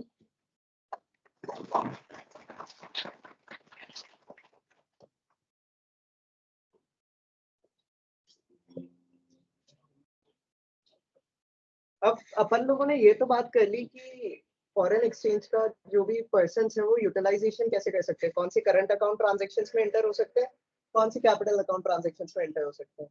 लेकिन ये फॉरेन एक्सचेंज मिलेगा कहाँ से? मतलब ऐसे ही मैं किसी भी बैंक से जाके नहीं ले सकता फॉरेन एक्सचेंज। तो आरबीआई ने कुछ पर्सन को ऑथराइज कर रखा है। वो authorise dealers, money changers, offshore banking units हो सकते हैं, ये ट्रांजैक्ट कर सकते हैं फॉरेन एक्सचेंज में या फॉरेन सिक्योरिटीज के अंदर। अब यहाँ पे ऑफशोर बैंकिंग यूनिट क्या चीज है, किसी को आइडिया है? बिना देखे बता दूं। Offshore banking unit is basically a bank branch जो सेल्स के अंदर लोकेटेड है। अब ये जो ऑथराइजेशन देगी RBI, it should necessarily be in writing, और ये होगा subject to some terms and conditions कि आपको ये टर्म्स एंड कंडीशंस फॉलो करनी पड़ेगी अगर आपको एक ऑथराइज्ड पर्सन के फॉर्म में डील करना है तो फॉरेक्स के अंदर। अगर आरबीआई को लगता है कि it is in public interest, मतलब जनहित के अंदर है, या जो ऑथराइज्ड पर्सन है उसने किसी सर्टेन टर्म्स एंड कंडीशंस से कंप्लाई नहीं किया, या फिर उसने फेमा के रूल्स रेगुलेशंस को कॉन्ट्रवीन कर दिया, तो आरबीआई उसका ऑथराइजेशन रिवोक भी कर सकती है, जिसका डायरेक्ट इफेक्ट क्या होगा कि वो पर्सन फॉरेक्स और फॉरेन सिक्योरिटीज में डील करने के लिए एलिजिबल नहीं रहेगा।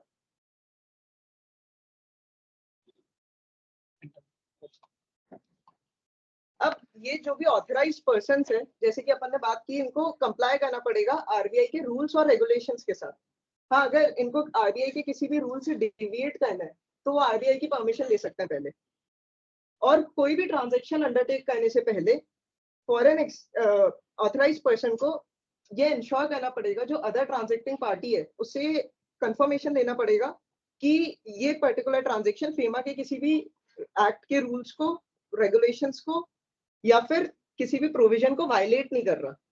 और ये जो ऑथराइजेशन है वो राइटिंग के अंदर लेगा फिर। और अगर ऑथराइज्ड पर्सन को ऐसा लगता है कि ये जो ट्रांजैक्शन है ये बहुत ही सोचा समझा वेल थॉट ट्रांजैक्शन है और ये फेमा के रेगुलेशंस को वायलेट कर रहा है, तो ऑथराइज्ड पर्सन को उस पर्टिकुलर ट्रांजैक्शन की रिपोर्टिंग आरबीआई को भी करनी पड़ेगी। अब जहां पर भी किसी भी पर्सन ने फॉरेन एक्सचेंज का ड्रॉल किया है तो उसको ऑलरेडी पर्पसेस डिक्लेयर करने पड़ते हैं ड्रॉल के टाइम पे कि मेरे को ये फॉरेन एक्सचेंज इस पर्पस के लिए यूटिलाइज करना है। अगर वो कहीं पे भी उन पर्पसेस के लिए यूटिलाइज नहीं करता या किसी और पर्पस के लिए फॉरेन एक्सचेंज को यूटिलाइज करता है, तो इसे डीम्ड कॉन्ट्रावेंशन माना जाएगा फेमा का, जिसके लिए पेनल्टीज के प्रोविजन है जो अपन आगे पढ़ेंगे। यहाँ पे एक इंटरेस्टिंग बात यह है कि जो ऑफशोर बैंकिंग यूनिट है वो किसी भी पर्सन रेजिडेंट इन इंडिया के साथ ट्रांजेक्शन नहीं कर सकता। जैसा कि अपन ने डिस्कस किया, ऑफशोर बैंकिंग यूनिट है एक बैंक ब्रांच जो सीएस के अंदर लोकेटेड है। अब कोई बैंक ब्रांच अगर सीएस के अंदर लोकेटेड है तो वो ऑब्वियसली जो सीएस की यूनिट्स है उनको फैसिलिटेट करने के लिए बनाई गई है। अगर वो जनरल पब्लिक के साथ ट्रांजेक्शन करने लग जाएगी तो उसका कोई सेंस नहीं रहेगा। सीएस के अंदर ऑलरेडी बहुत सारे एग्जेम्पशंस और बेनिफिट्स दिए जाते हैं। अगर वो नॉर्मल पर्सन्स के साथ ही कॉन्ट्रैक्ट करने लग गई या ट्रांजेक्शंस में एंटर होने लग गई तो सुपरफिशियल इंक्रीज आ सकता है उनके प्रॉफिट्स के अंदर। उनको जिसकी फैसिलिटेशन के लिए बनाया गया है, मतलब आरबीआई ने उसके लिए डायरेक्ट कर रखा है कि वो उन्हीं के साथ ट्रांजेक्शंस करे। हाँ, ये प्रिंसिपल टू प्रिंसिपल बेसिस पे ऑथराइज्ड डीलर्स से जरूर फॉरेन एक्सचेंज या फॉरेन सिक्योरिटीज के ट्रांजेक्शंस कर सकते हैं। अब आरबीआई के पास पावर्स है डायरेक्शंस इशू करने के ऑथराइज्ड पर्संस को। ये डायरेक्शंस आरबीआई क्यों इशू करेगा? टू इंश्योर कंप्लायंस बेसिकली, कि इस एक्ट के रूल्स रेगुलेशंस की कोई नॉन कंप्लायंस नहीं है।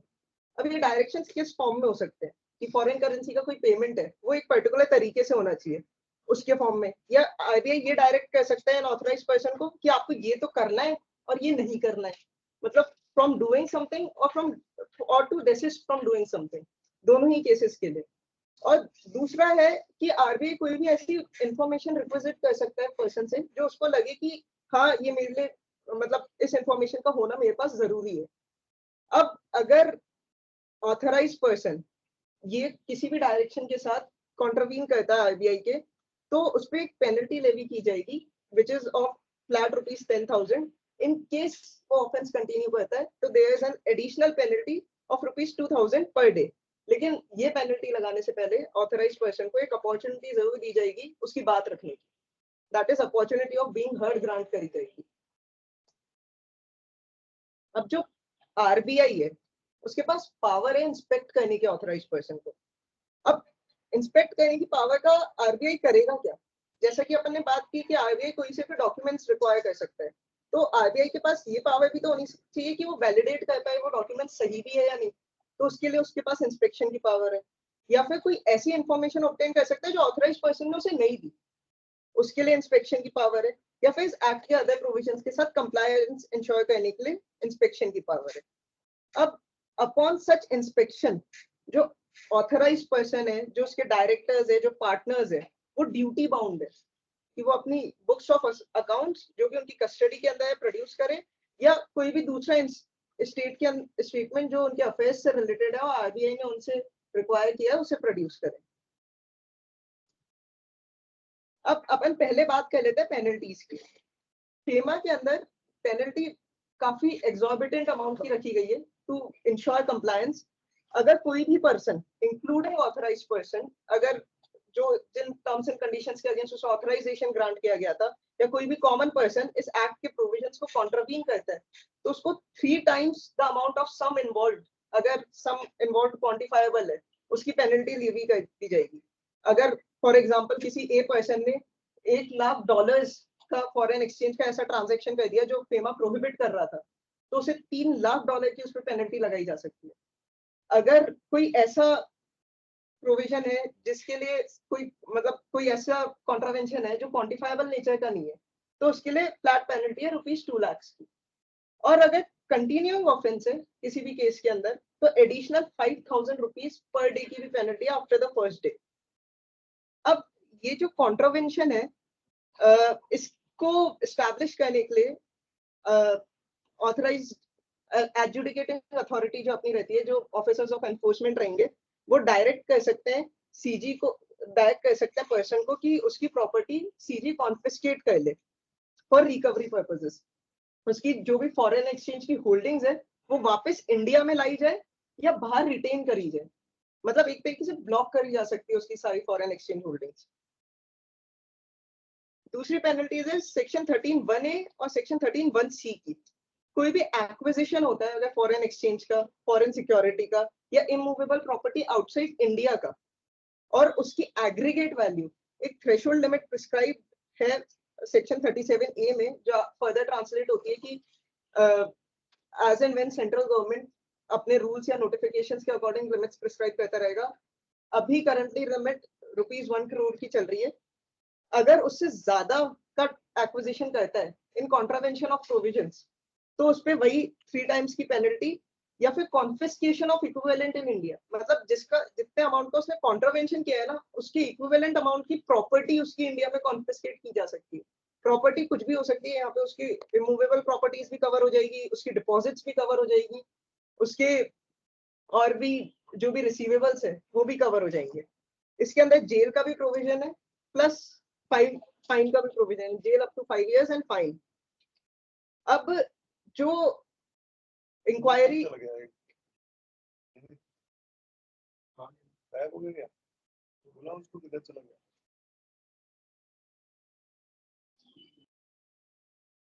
जो इंक्वायरी और इन्वेस्टिगेशन की प्रोसीडिंग्स है वो अंडरटेक की जाएगी असिस्टेंट डायरेक्टर ऑफ एनफोर्समेंट के द्वारा, या फिर उससे अबव रैंक के ऑफिसर्स अंडरटेक कर सकते हैं।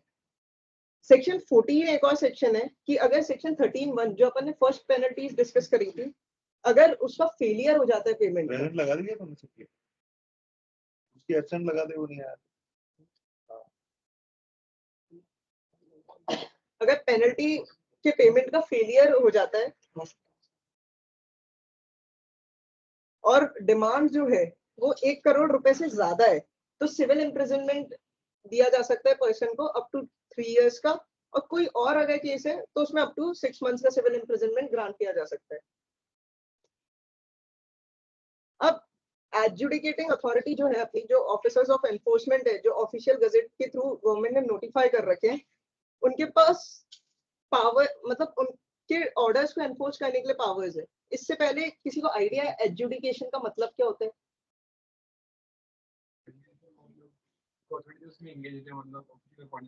ऑफिशियली अपॉइंटेड है जिस अथॉरिटी के पास राइट्स है रूलिंग्स निकालने के लिए इस पर्टिकुलर एक्ट के टर्म्स के अंदर। अब देखिए, दो एडजुडिकेशन और असेसमेंट, दो फर्क।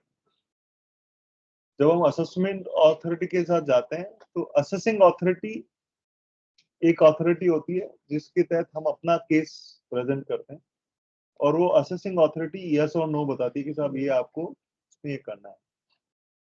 एडजुडिकेशन मींस कि एक जना कोई जज करता है, रिप्रेजेंट करने वाले दो होंगे, एक फेवर वाला, एक अगेंस्ट वाला, and then matter is adjudicated before that particular authority. तो ये जहां पे भी एडजुडिकेशन आएगा वहां पे जो नीचे पार्टीज होगी वो दो होगी। अगर कोई भी पर्सन जो कि डिफॉल्टर है वो पेमेंट नहीं करता पेनल्टी का विद इन 90 days, तो वो सिविल इम्प्रिजनमेंट के लिए लायबल होगा, जैसा अपन ने सेक्शन 14 के अंदर पढ़ा कि अगर विद इन 1 करोड़ है तब तो 6 महीने की जेल के प्रोविजन है, और अगर एक्सीडिंग 1 करोड़ है लाइबिलिटी उसकी पेनल्टी की, तो फिर 3 years की जेल का प्रोविजन है। अब ये अरेस्ट या डिटेंशन के ऑर्डर से पहले एडजुडिकेटिंग अथॉरिटी को एक नोटिस सर्व करना पड़ेगा, notice to show cause, basically show cause notice, कि जो पर्सन है उसे सिविल इम्प्रिजनमेंट में क्यों नहीं डाल दिया जाए। और अगर एडजुडिकेटिंग अथॉरिटी सेटिस्फाइड है कि जो डिफॉल्टर है उसने डिसऑनेस्टली अपनी प्रॉपर्टी ट्रांसफर कर दी टू अवॉइड पेनल्टी, कि मेरे को पेनल्टी पे इतनी पड़ जाएगी, एक काम करता हूँ मैं अपनी प्रॉपर्टी सारी ट्रांसफर कर देता हूँ, मेरे पास पैसा होगा ही नहीं तो डिपार्टमेंट रिकवर क्या करेगा। अगर उसने कोई ऐसा ट्रांजैक्शन अंडरटेक किया है, या फिर उसके पास पैसा था लेकिन फिर भी वो पेनल्टी का पेमेंट नहीं कर रहा या रिफ्यूज कर रहा है उसका पेमेंट, तो adjudicating authority order of arrest pass कर सकती है। अरेस्ट वारंट भी इशू किया जा सकता है अगर एडजुडिकेटिंग अथॉरिटी को ऐसा लगता है कि यार ये तो पर्सन भाग जाएगा, मतलब एब्सेंट हो जाएगा, या फिर जो डिफॉल्टर है वो अपीयर होने में फेल हो जाता है एडजुडिकेटिंग अथॉरिटी के सामने अपॉन सर्विस ऑफ नोटिस, तो अरेस्ट वारंट भी इशू किया जा सकता है।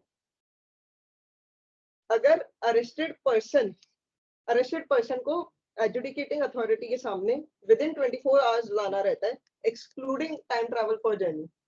ऑब्वियसली क्योंकि अगर किसी को चेन्नई से अरेस्ट कर रहा है और उसको दिल्ली लेके आना है, तो चेन्नई टू दिल्ली का जो ट्रेन का टाइम है वो इंक्लूड नहीं किया जाएगा कि 24 hours की लिमिट रीच हो गई, लेकिन हाँ उसके अलावा में 24 hours के अंदर अंदर एडजुडिकेटिंग अथॉरिटी के सामने उस पर्सन को प्रेजेंट कराया जाना चाहिए। अगर जो डिफॉल्टर है वो एडजुडिकेटिंग अथॉरिटी की जितनी भी कॉस्ट चाहिए उसको डिटेन करने के अंदर वो और अदर अरियर्स उसके पेनल्टी के पे कर देता है तो उसको इमीडिएट रिलीज दी जाएगी। अब जो HUF है उसके केस में डिफॉल्टर है करता। अब तुम लोग बोलोगे कि कंपनीज के केस के अंदर, फॉर्म्स के केस के अंदर उसमें किसको डिफॉल्टर माना जाएगा, तो वो आगे के सेक्शन के अंदर अपन डिस्कस करेंगे। और जो पर्सन एडजुडिकेटिंग अथॉरिटी के सामने अपीयर हो गया अपॉन रिसीट ऑफ नोटिस, तो उसको एक अपॉर्चुनिटी दी जाएगी हमेशा शोइंग कॉज की, जो अपन ने पहले भी डिस्कस किया कि उसको सिविल इम्प्रिजनमेंट के लिए क्यों नहीं भेज दिया जाए। अब अगर किसी भी इंक्वायरी का कंक्लूजन पेंडिंग है तो एडजुडिकेटिंग अथॉरिटी ऑर्डर कर सकता है कि उस पर्टिकुलर पर्सन को डिटेन कर लिया जाए और उसको जब ही रिलीज किया जाए जब वो कोई सिक्योरिटी फर्निश कर सकता है। अपॉन कंक्लूजन भी एडजुडिकेटिंग अथॉरिटी डिटेंशन ऑर्डर कर सकती है सिविल प्रिजन में और अरेस्ट कर सकती है अगर वो ऑलरेडी पर्सन अरेस्टेड नहीं है तो। अब अपॉर्चुनिटी जरूर दी जाएगी एक डिफॉल्टर को अगर एडजुडिकेटिंग अथॉरिटी चाहे तो इस केस के अंदर कि उसको डिटेन, जो ऑफिसर जिसने उसको अरेस्ट किया था उसी के अंदर उसको डिटेन कर दिया जाए अप टू 15 डेज और उसको अपॉर्चुनिटी दी जाए कि या तू इन 15 दिन में तो पेमेंट कर दे जब तक तू इनके अंडर डिटेन्ड है। अब पावर दी गई है पेनल्टी के अरियर्स रिकवर करने की। Adjudicating authority officer of enforcement को पावर देती है पेनल्टी के अरियर्स रिकवर करने की, जिसका मिनिमम लेवल होता है असिस्टेंट डायरेक्टर ऑफ एनफोर्समेंट, जिसके पास पावर है। और इसके पास पावर सिमिलर है जो अपन ने इनकम टैक्स अथॉरिटी के ऑफिसर्स के पास रहती है रिकवरी ऑफ टैक्सेस से रिलेटेड, जैसे कि वो कोई से भी प्रॉपर्टी पे चार्ज लगा सकता है, मूवेबल हो चाहे इमूवेबल हो। इनफैक्ट जो तुम्हारे रिसीवेबल्स है, जो तुम्हारे डेटर्स है, उन्हें भी इनकम टैक्स अथॉरिटी डायरेक्ट कर सकती है कि आप इसको डायरेक्ट पेमेंट करने की जगह हमें पेमेंट करो, हमारे टैक्स रिकवरी ऑफिसर्स को पेमेंट करो। तो इसी तरीके की सिमिलर पावर्स एडजुडिकेटिंग अथॉरिटी के पास भी है, जो ऑफिसर एडजुडिकेटिंग अथॉरिटी ने ऑथराइज किया उसके पास भी है। अब है power to compound offences, power to compound contravention. पहले तो कंपाउंडिंग का किसी को आइडिया मीनिंग क्या होता है? कंपाउंडिंग जब क्यूमुलेट होता है, नहीं कंपाउंडिंग, वो तो compounding in terms of interest हो गया।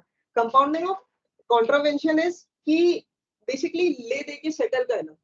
होता क्या है इसमें, जिस पर्सन ने कॉन्ट्रावेंशन किया है वो आगे से ही जाके बोल देता है कि यार मेरे से गलती हो गई, अब जो भी रिक्विजिट पेनल्टी वगैरह है वो मैं पे करने के लिए तैयार हूँ, आप पेमेंट उसका लेके और मेरे को मेरी इस कॉन्ट्रावेंशन से फ्री कर दो।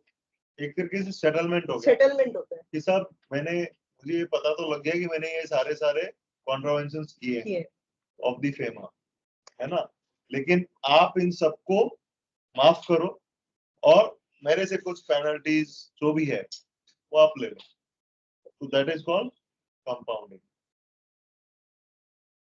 अब जो एनफोर्समेंट डायरेक्टरेट है या जो ऑफिसर ऑथराइज्ड है एनफोर्समेंट डायरेक्टरेट के या आरबीआई के बाय सेंट्रल गवर्नमेंट, वो कंपाउंडिंग का ऑर्डर इशू कर सकते हैं। विद इन 180 डेज इशू करना रहेगा उनको from the receipt of application. जहां पे भी ऑफेंस कंपाउंड हो गया उसके केस में आगे कोई भी प्रोसीडिंग्स नहीं होगी, मतलब वो उसी पॉइंट पे सेटल हो गया, settle सेटल कर दिया। हाँ लीगल चैनल वो उसको कोई अलग से पैसे नहीं देने हैं, सरकार के खाते में जाएंगे। ये सोच रहा है कि अच्छा सेटल कर दिया। वो नहीं है, ब्राइबरी नहीं है, वो सरकार के खाते में जाएंगे पैसे, चालान बनेगा, सब कुछ होगा। ये सोच रहा अच्छा सेटलमेंट कर रहा है। तो there is a proper process, उसकी प्रॉपर सरकार को एप्लीकेशंस लगती है और जो भी अथॉरिटी होती है, हर एक डिपेंडिंग ऑन दी क्या चीज की कंपाउंडिंग हो रही है, तो रेस्पेक्टिव अथॉरिटीज के पास अलग अलग पावर होती है, तो उन पावर के बेसिस पे कंपाउंडिंग होती है और फिर जो भी वो पैसा आपस में पेनल्टी का और सब मिला मिलू के ब्याज वो पैसा सरकार में जमा होता है, किसी के पर्सनल खाते में नहीं होता। ठीक है, अब before moving forward with the appeals part, अपन एक बार ब्रॉड स्ट्रक्चर समझ लेते हैं एनफोर्समेंट डायरेक्टरेट का क्या रहता है। तो सबसे ऊपर तो होता है डायरेक्टर ऑफ एनफोर्समेंट, उसके नीचे आता है स्पेशल डायरेक्टर, फिर आता है जॉइंट डायरेक्टर्स, फिर डेप्यूटी डायरेक्टर्स, असिस्टेंट डायरेक्टर्स। ये जो असिस्टेंट डायरेक्टर से लेकर डायरेक्टर तक की पोस्ट है, ये रूलिंग पोस्ट है, मतलब ये ही कोई भी ऑर्डर्स पास करेगी। इससे नीचे जो एनफोर्समेंट ऑफिसर्स है, असिस्टेंट एनफोर्समेंट ऑफिसर्स है, ये इनकी बेसिकली हेल्प करने के लिए। अब एडजुडिकेटिंग अथॉरिटी ने ऑर्डर पास, पहली तो चीज एडजुडिकेटिंग अथॉरिटी का अपॉइंटमेंट सेंट्रल गवर्नमेंट करेगी by notification and official gazette. ठीक है, एडजुडिकेटिंग अथॉरिटी के पास जो भी कंप्लेंट आई है उसको उसको जल्दी से जल्दी डील करना है, प्रेफरेबली विद इन 1 ईयर। अगर किसी भी रीजन से डिले हो रहा है कंप्लेंट को एड्रेस करने में, तो उसको अपने रीजंस राइटिंग में रिकॉर्ड करने पड़ेंगे। अगर एडजुडिकेटिंग अथॉरिटी की ऐसी ओपिनियन है कि भाई पर्सन भाग जाएगा या पेनल्टी पे करने से बच जाएगा, तो वो डायरेक्ट कह सकती है उस पर्टिकुलर पर्सन को कि आप एक सर्टेन अमाउंट की सिक्योरिटी या बॉन्ड हमारे पास जमा करा दो। और एडजुडिकेटिंग अथॉरिटी एक इंक्वायरी भी बैठा सकती है upon receipt of a complaint made by officer authorised by general और special order by the central government. अब जो अपील्स है वो सबसे पहली अपीलेट अथॉरिटी है यहाँ पे स्पेशल डायरेक्टर अपील्स। इसके अगेंस्ट में किसकी अपील्स जा सकती है? एडजुडिकेटिंग अथॉरिटी के जो ऑफिसर्स है, जो असिस्टेंट डायरेक्टर या डेप्यूटी डायरेक्टर है एनफोर्समेंट का, क्योंकि अपन ने ऑर्गेनाइजेशन का चार्ट पढ़ा था,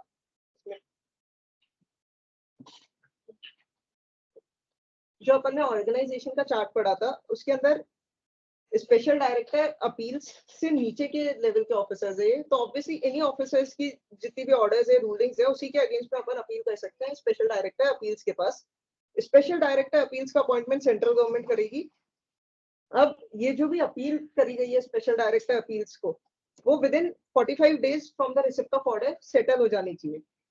अगर अपील विद इन 45 डेज कर देनी चाहिए from the receipt of order. अगर स्पेशल डायरेक्टर अपील्स को ऐसा लगता है कि सफिशिएंट कॉज था पर्सन के पास, तो वो अपील एंटरटेन कर सकता है बियॉन्ड 45 डेज। अब जो स्पेशल डायरेक्टर अपील्स है, ये काफी अच्छे लेवल का पर्सन होता है।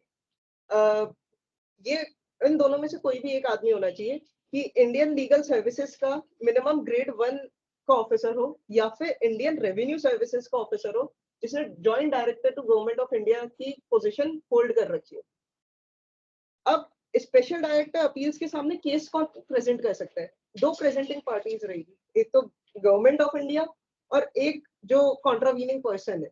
दोनों के ही फेवर के अंदर चार्टर्ड अकाउंटेंट भी प्रेजेंट कर सकता है केस, और कोई लीगल प्रैक्टिशनर भी प्रेजेंट कर सकता है। हाँ, गवर्नमेंट ऑफ इंडिया के अगेंस्ट यानी सेंट्रल गवर्नमेंट की तरफ से उसका कोई ऑथराइज्ड ऑफिसर भी केस प्रेजेंट कर सकता है।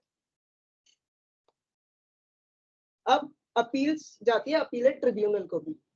जैसे एनफोर्समेंट डायरेक्टरेट है, वो दो लॉज को डील करने के लिए बनी हुई है। मेरे फेमा एक्ट को भी डील करती है वो, और पमला को भी डील करती है, that is prevention of money laundering. जो अपन केसेस पढ़ते हैं इंडिया में, मोस्टली वो cases prevention of money laundering के जो मीडिया में हाईलाइट होते हैं। अब वैसे ही जो अपीलेट ट्रिब्यूनल है ना फेमा के अंदर, वो कोई सेपरेट अपीलेट ट्रिब्यूनल नहीं है। एक एक्ट है सेफमा करके, that is smugglers and forex manipulator feature of property act, उसके अगेंस्ट उसके अंदर एक अपीलेट ट्रिब्यूनल कॉन्स्टिट्यूटेड है।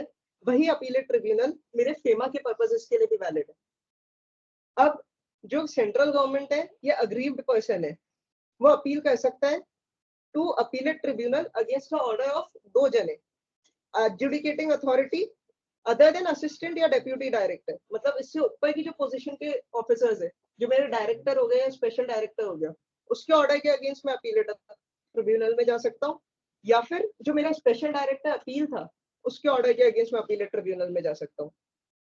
इस केस में भी appeal within 45 days file हो जानी चाहिए from the date of previous order.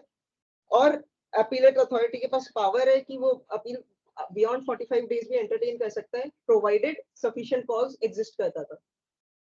Appellate tribunal जो है उसे डिस्पोज ऑफ कर देनी है अपील विद इन 180 डेज। अगर वो ऐसा नहीं कर पाता है तो उसे रीजंस रिकॉर्ड करने पड़ेंगे इन राइटिंग। इसके बाद चैनल आ जाता है अपील टू हाई कोर्ट का। जो अपीलेट ट्रिब्यूनल के ऑर्डर्स के अगेंस्ट अपील है, उसकी अथॉरिटी हाई कोर्ट के पास रहती है। वो with in 60 days from the communication of order appeal की जाएगी, और बियॉन्ड 60 डेज भी जा सकते हैं अगर सफिशिएंट कॉस्ट प्रेजेंट है तो। हाँ, यहाँ पे एक क्या चीज है कि ऊपर वाले केसेस में तो आप क्वेश्चन ऑफ फैक्ट और क्वेश्चन ऑफ लॉ दोनों के ही केस में अपील्स फाइल कर सकते थे, लेकिन हाई कोर्ट में आप जब भी मूव फॉरवर्ड करोगे जब क्वेश्चन जो इन्वॉल्व है वो क्वेश्चन ऑफ लॉ हो, ना कि question of fact. Question of fact होता है कि ऐसा हुआ है या नहीं हुआ है, और क्वेश्चन ऑफ लॉ कि ये पर्टिकुलर चीज इस लॉ के अंडर कवर्ड है या नहीं है, वो क्वेश्चन ऑफ लॉ बन जाता है। तो उसके केस में जितनी भी अपील्स होगी वो हाई कोर्ट के पास जा सकती है। अब जो अपीलेट ट्रिब्यूनल है और स्पेशल डायरेक्टर अपील्स है, उनको कोई उन पे कोई बाउंडेशन नहीं है कि वो सिविल प्रोसीजर कोड फॉलो करे। बेसिकली प्रोसीजरल लॉ है, सिविल प्रोसीजर कोड है। जो भी सिविल नेचर के केसेस अपने रहते हैं उसको कैसे टेकअप किया जाएगा, उसको उसके बिहाफ पे प्रोसीजरल लॉ बना हुआ है, CPC 1908। Special director appeals appellate tribunal पे कोई भी बाउंडेशन नहीं है कि वो इसको फॉलो करे। उनको principles of natural justice follow करना है, वो खुद के प्रोसीजर्स बना सकते हैं। अब उनके पास जो पावर्स है they are similar to civil codes, मतलब जो सीपीसी के अंदर सिविल कोड्स एस्टैब्लिश है उनके ही जैसे पावर्स है। जैसे उनमें से कुछ ऐसे हैं कि मैं किसी को भी समन्स इशू कर सकता हूँ कि ये पर्सन मेरे पास है। मैं किसी को भी एग्जामिन कर सकता हूँ ओथ पे, वो जो शपथ वाला तुम देखते होगे टीवी पे वैसा ही रहता है, वैसा नहीं रहता लेकिन basically examination of oath is वही चीज। मैं एविडेंस रिसीव कर सकता हूँ on the basis of affidavits, मतलब सेल्फ डिक्लेरेशंस होते हैं एफिडेविट्स जो ये पर्सन्स फाइल करेंगे कि मेरे पास ये है, ये नहीं है, मैंने ये ट्रांजैक्शन अंडरटेक किया था, ये ट्रांजैक्शन अंडरटेक नहीं किया था। और subject to the provisions of 123 and 124 ऑफ इंडियन एविडेंस एक्ट, कोई भी पब्लिक रिकॉर्ड भी रिक्वायर कर सकता है और कोई भी पब्लिक रिकॉर्ड रिक्वायर कर सकते हैं किसी भी ऑफिस से। ये कमीशंस भी इशू कर सकता है विटनेस के लिए और डॉक्यूमेंट्स के प्रेजेंटेशन के लिए और एग्जामिनेशन के लिए। और भी पावर्स है जो प्रिस्क्राइब्ड है सिविल प्रोसीजर कोड में, मतलब मैंने एग्जाम्पलरी फॉर्म में कवर की है यहाँ पे। अब बात आती है कुछ मिसलेनियस प्रोविजंस की। ये मिसलेनियस प्रोविजंस बड़े खास है काफी, अगर अपन में से किसी ने इनकम टैक्स एक्ट भी पढ़ रखा है तो काफी हद तक वैसे सी है कि कोई भी document during the course of search या during the course of enforcement मिल जाता है तो ये माना, वो डॉक्यूमेंट एडमिसिबल माना जाएगा इन कोर्ट ऑफ लॉ। उसमें कोई भी सिग्नेचर हो रखा है, कोई भी हैंड राइटिंग है, तो ये माना जाएगा ये ऑथेंटिक है, अनलेस प्रूव हो जाए कि ये ऑथेंटिक नहीं है। और ये प्रूव होने करने का ओनस उस कॉन्ट्रावीनिंग पार्टी पे लाया करेगा। कोई भी डॉक्यूमेंट है वो एडमिट किया जा सकता है इवन इफ उसकी स्टैंपिंग नहीं हो रखी। जो डॉक्यूमेंट है उसके अंदर जो भी लिखा हुआ है ये माना जाएगा कि वो सच लिखा हुआ है अनलेस प्रूवन अदरवाइज। मतलब यहाँ पे डिपार्टमेंट के फेवर के अंदर है ये सेक्शन पूरा, कि सामने वाले पर्सन के ऊपर होना से कि वो प्रूव करे कि भाई साहब ये डॉक्यूमेंट फोर्ज्ड है, ये डॉक्यूमेंट के अंदर जो भी लिखा हुआ है वो वैलिड नहीं है या गलत लिखा हुआ है। अगर ऐसा कुछ प्रूव नहीं कर पाता तो वो तो ये मानेगा कि ये document true to its contents है इन एवरी रिस्पेक्ट। दूसरा जो अपन ने बात करी थी, मैंने बोला था कि आगे सेक्शन आएगा कि कंपनीज के केस के अंदर कॉन्ट्रावीनिंग पार्टी किसको खड़ा करेंगे, क्योंकि ऑब्वियसली कंपनी को तो जेल भेज नहीं सकते। तो कंपनीज के केस के अंदर जो कॉन्ट्रावीनिंग पार्टी होगी वो होगी individuals in charge of the companies business would, और अनलेस कि उनके पास नॉलेज ही नहीं थी कि ऐसा कुछ कॉन्ट्रावेंशन कंपनी ने कर दिया। और अगर किसी भी कॉन्ट्रावेंशन के केस में कंसेंट लिया गया था या फिर ये शो करता है कि नेग्लेक्ट हुआ था on the part of companies directors, officers या उसके मैनेजर्स पे, तो उनको भी डीम्ड गिल्टी माना जाएगा। हाँ, इस एक्ट के अंदर कंपनी का मतलब सिर्फ अपनी पब्लिक कंपनी, प्राइवेट कंपनी नहीं है। कंपनी का मतलब फर्म भी है, कंपनी का मतलब एओपी भी है, कंपनी का मतलब बॉडी कॉर्पोरेट, तो इसमें सभी कवर हो गया। और डायरेक्टर का भी मतलब यहाँ पे डायरेक्टर ऑफ अ कंपनी नहीं है, डायरेक्टर का मतलब यहाँ पे पार्टनर ऑफ अ फर्म भी है, और डायरेक्टर ऑफ अ कंपनी तो ऑलरेडी इंक्लूडेड है ही है। अब इन केस ऑफ डेथ और इंसॉल्वेंसी, जो कॉन्ट्रावीनिंग पर्सन है उसकी डेथ हो जाती है या फिर वो इंसॉल्वेंट डिक्लेयर हो जाता है, तो फिर रिकवरी किससे होगी? जो भी राइट्स एंड ऑब्लिगेशंस है जो सेक्शन 13 के अंदर अराइज होते हैं, जो पेनल्टीज का अपना सेक्शन है, उसकी रिकवरी अपन मतलब डिपार्टमेंट देगा किससे? तो उसके लिए जो भी ऑब्लिगेशंस है वो उसके लीगल रिप्रेजेंटेटिव पे ट्रांसफर हो जाएगी। इन केस वो पर्सन इंसॉल्वेंट डिक्लेयर हो जाता है तो उसके ऑफिशियल रिसीवर पे ट्रांसफर हो जाएगी सारी obligations with respect to penalty part. अगर हाँ, इसमें ये है कि लीगल रिप्रेजेंटेटिव या जो भी मेरा ऑफिशियल रिसीवर है वो उसी पार्ट तक लाइबल होगा जितना उस कॉन्ट्रावीनिंग पर्सन से उसे इनहेरिट हुआ है या उससे मिला है। उससे ज्यादा का पेमेंट करने के लिए वो लाइबल नहीं है। कि जो कॉन्ट्रावीनिंग पर्सन था, फॉर एग्जांपल मैं किसी का एलआर हूँ और एक कॉन्ट्रावीनिंग पर्सन था, अगर उससे जो मेरे को उसके एस्टेट से जितना मेरे को अमाउंट मिला है उससे जो मेरे को अमाउंट ट्रांसफर हुआ है वो है ही अप टू 1 करोड़, तो पेनल्टी अगर 3 करोड़ की भी है ना तो मैं पे 1 करोड़ करने के लिए लायबल हूँ, चाहे फिर मेरे पास 3 करोड़ हो चाहे 3 करोड़ नहीं है, उससे डिपार्टमेंट को कंसर्न नहीं है। लेकिन हाँ, जितना मुझे रिसीव हुआ है उसके लिए मैं जरूर लायबल हूँ। जो कोई भी लीगल प्रोसीडिंग्स है उसमें बार है इसमें लगा हुआ, इन द सेंस कि किसी पे भी ईडी की रेड हो जाती है या फिर किसी पे भी ऐसी इंक्वायरी इनिशिएट हो जाती है तो पब्लिक में, मतलब मीडिया के अंदर भी, पब्लिक के अंदर भी बहुत बदनामी होती है।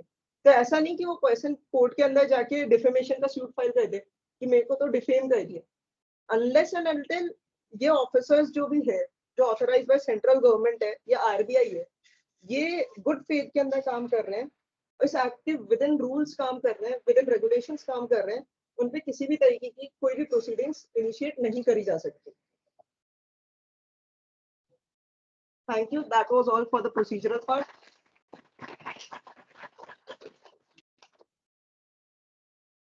Yes. So इसमें इन्होंने एक तो चीज एक्सप्लेन करी कि कोई डॉक्यूमेंट आपके यहाँ मिलता है तो उसको प्रूव करने की जिम्मेदारी आपकी है ना? तो ये बिल्कुल डिपार्टमेंट की फेवर की ही बात करते हैं, तो इसलिए I think you all must have you know understood the importance of this particular law और इसके क्या इम्प्लीकेशंस किसी क्लाइंट के यहाँ हो सकते हैं, और अगर हमने फॉरेक्स लॉ का ऑडिट प्रॉपर नहीं किया, फॉरेक्स ट्रांजैक्शंस का, not only from the point of view of accounting but from other point of view, क्योंकि हम हमारा एज ए ऑडिटर ऐसे 250 we need to consider the other laws and regulations also, consideration of other laws and regulations, उसमें ये वाला law भी आता है। और आपने एज एन ऑडिटर ऑडिटी के केस में ऐसी कोई नॉन कंप्लायंसेस हैं विच इज सीवियर और वो आपके सामने नहीं आई है बिकॉज ऑफ नॉन अवेयरनेस, तो प्रॉब्लम हो सकता है। तो ये जितने भी लोग आज नहीं आए हैं ना, इनको ऐसा लग रहा है कि मैं इनको कोई ज्ञान देने के लिए ये क्लासेस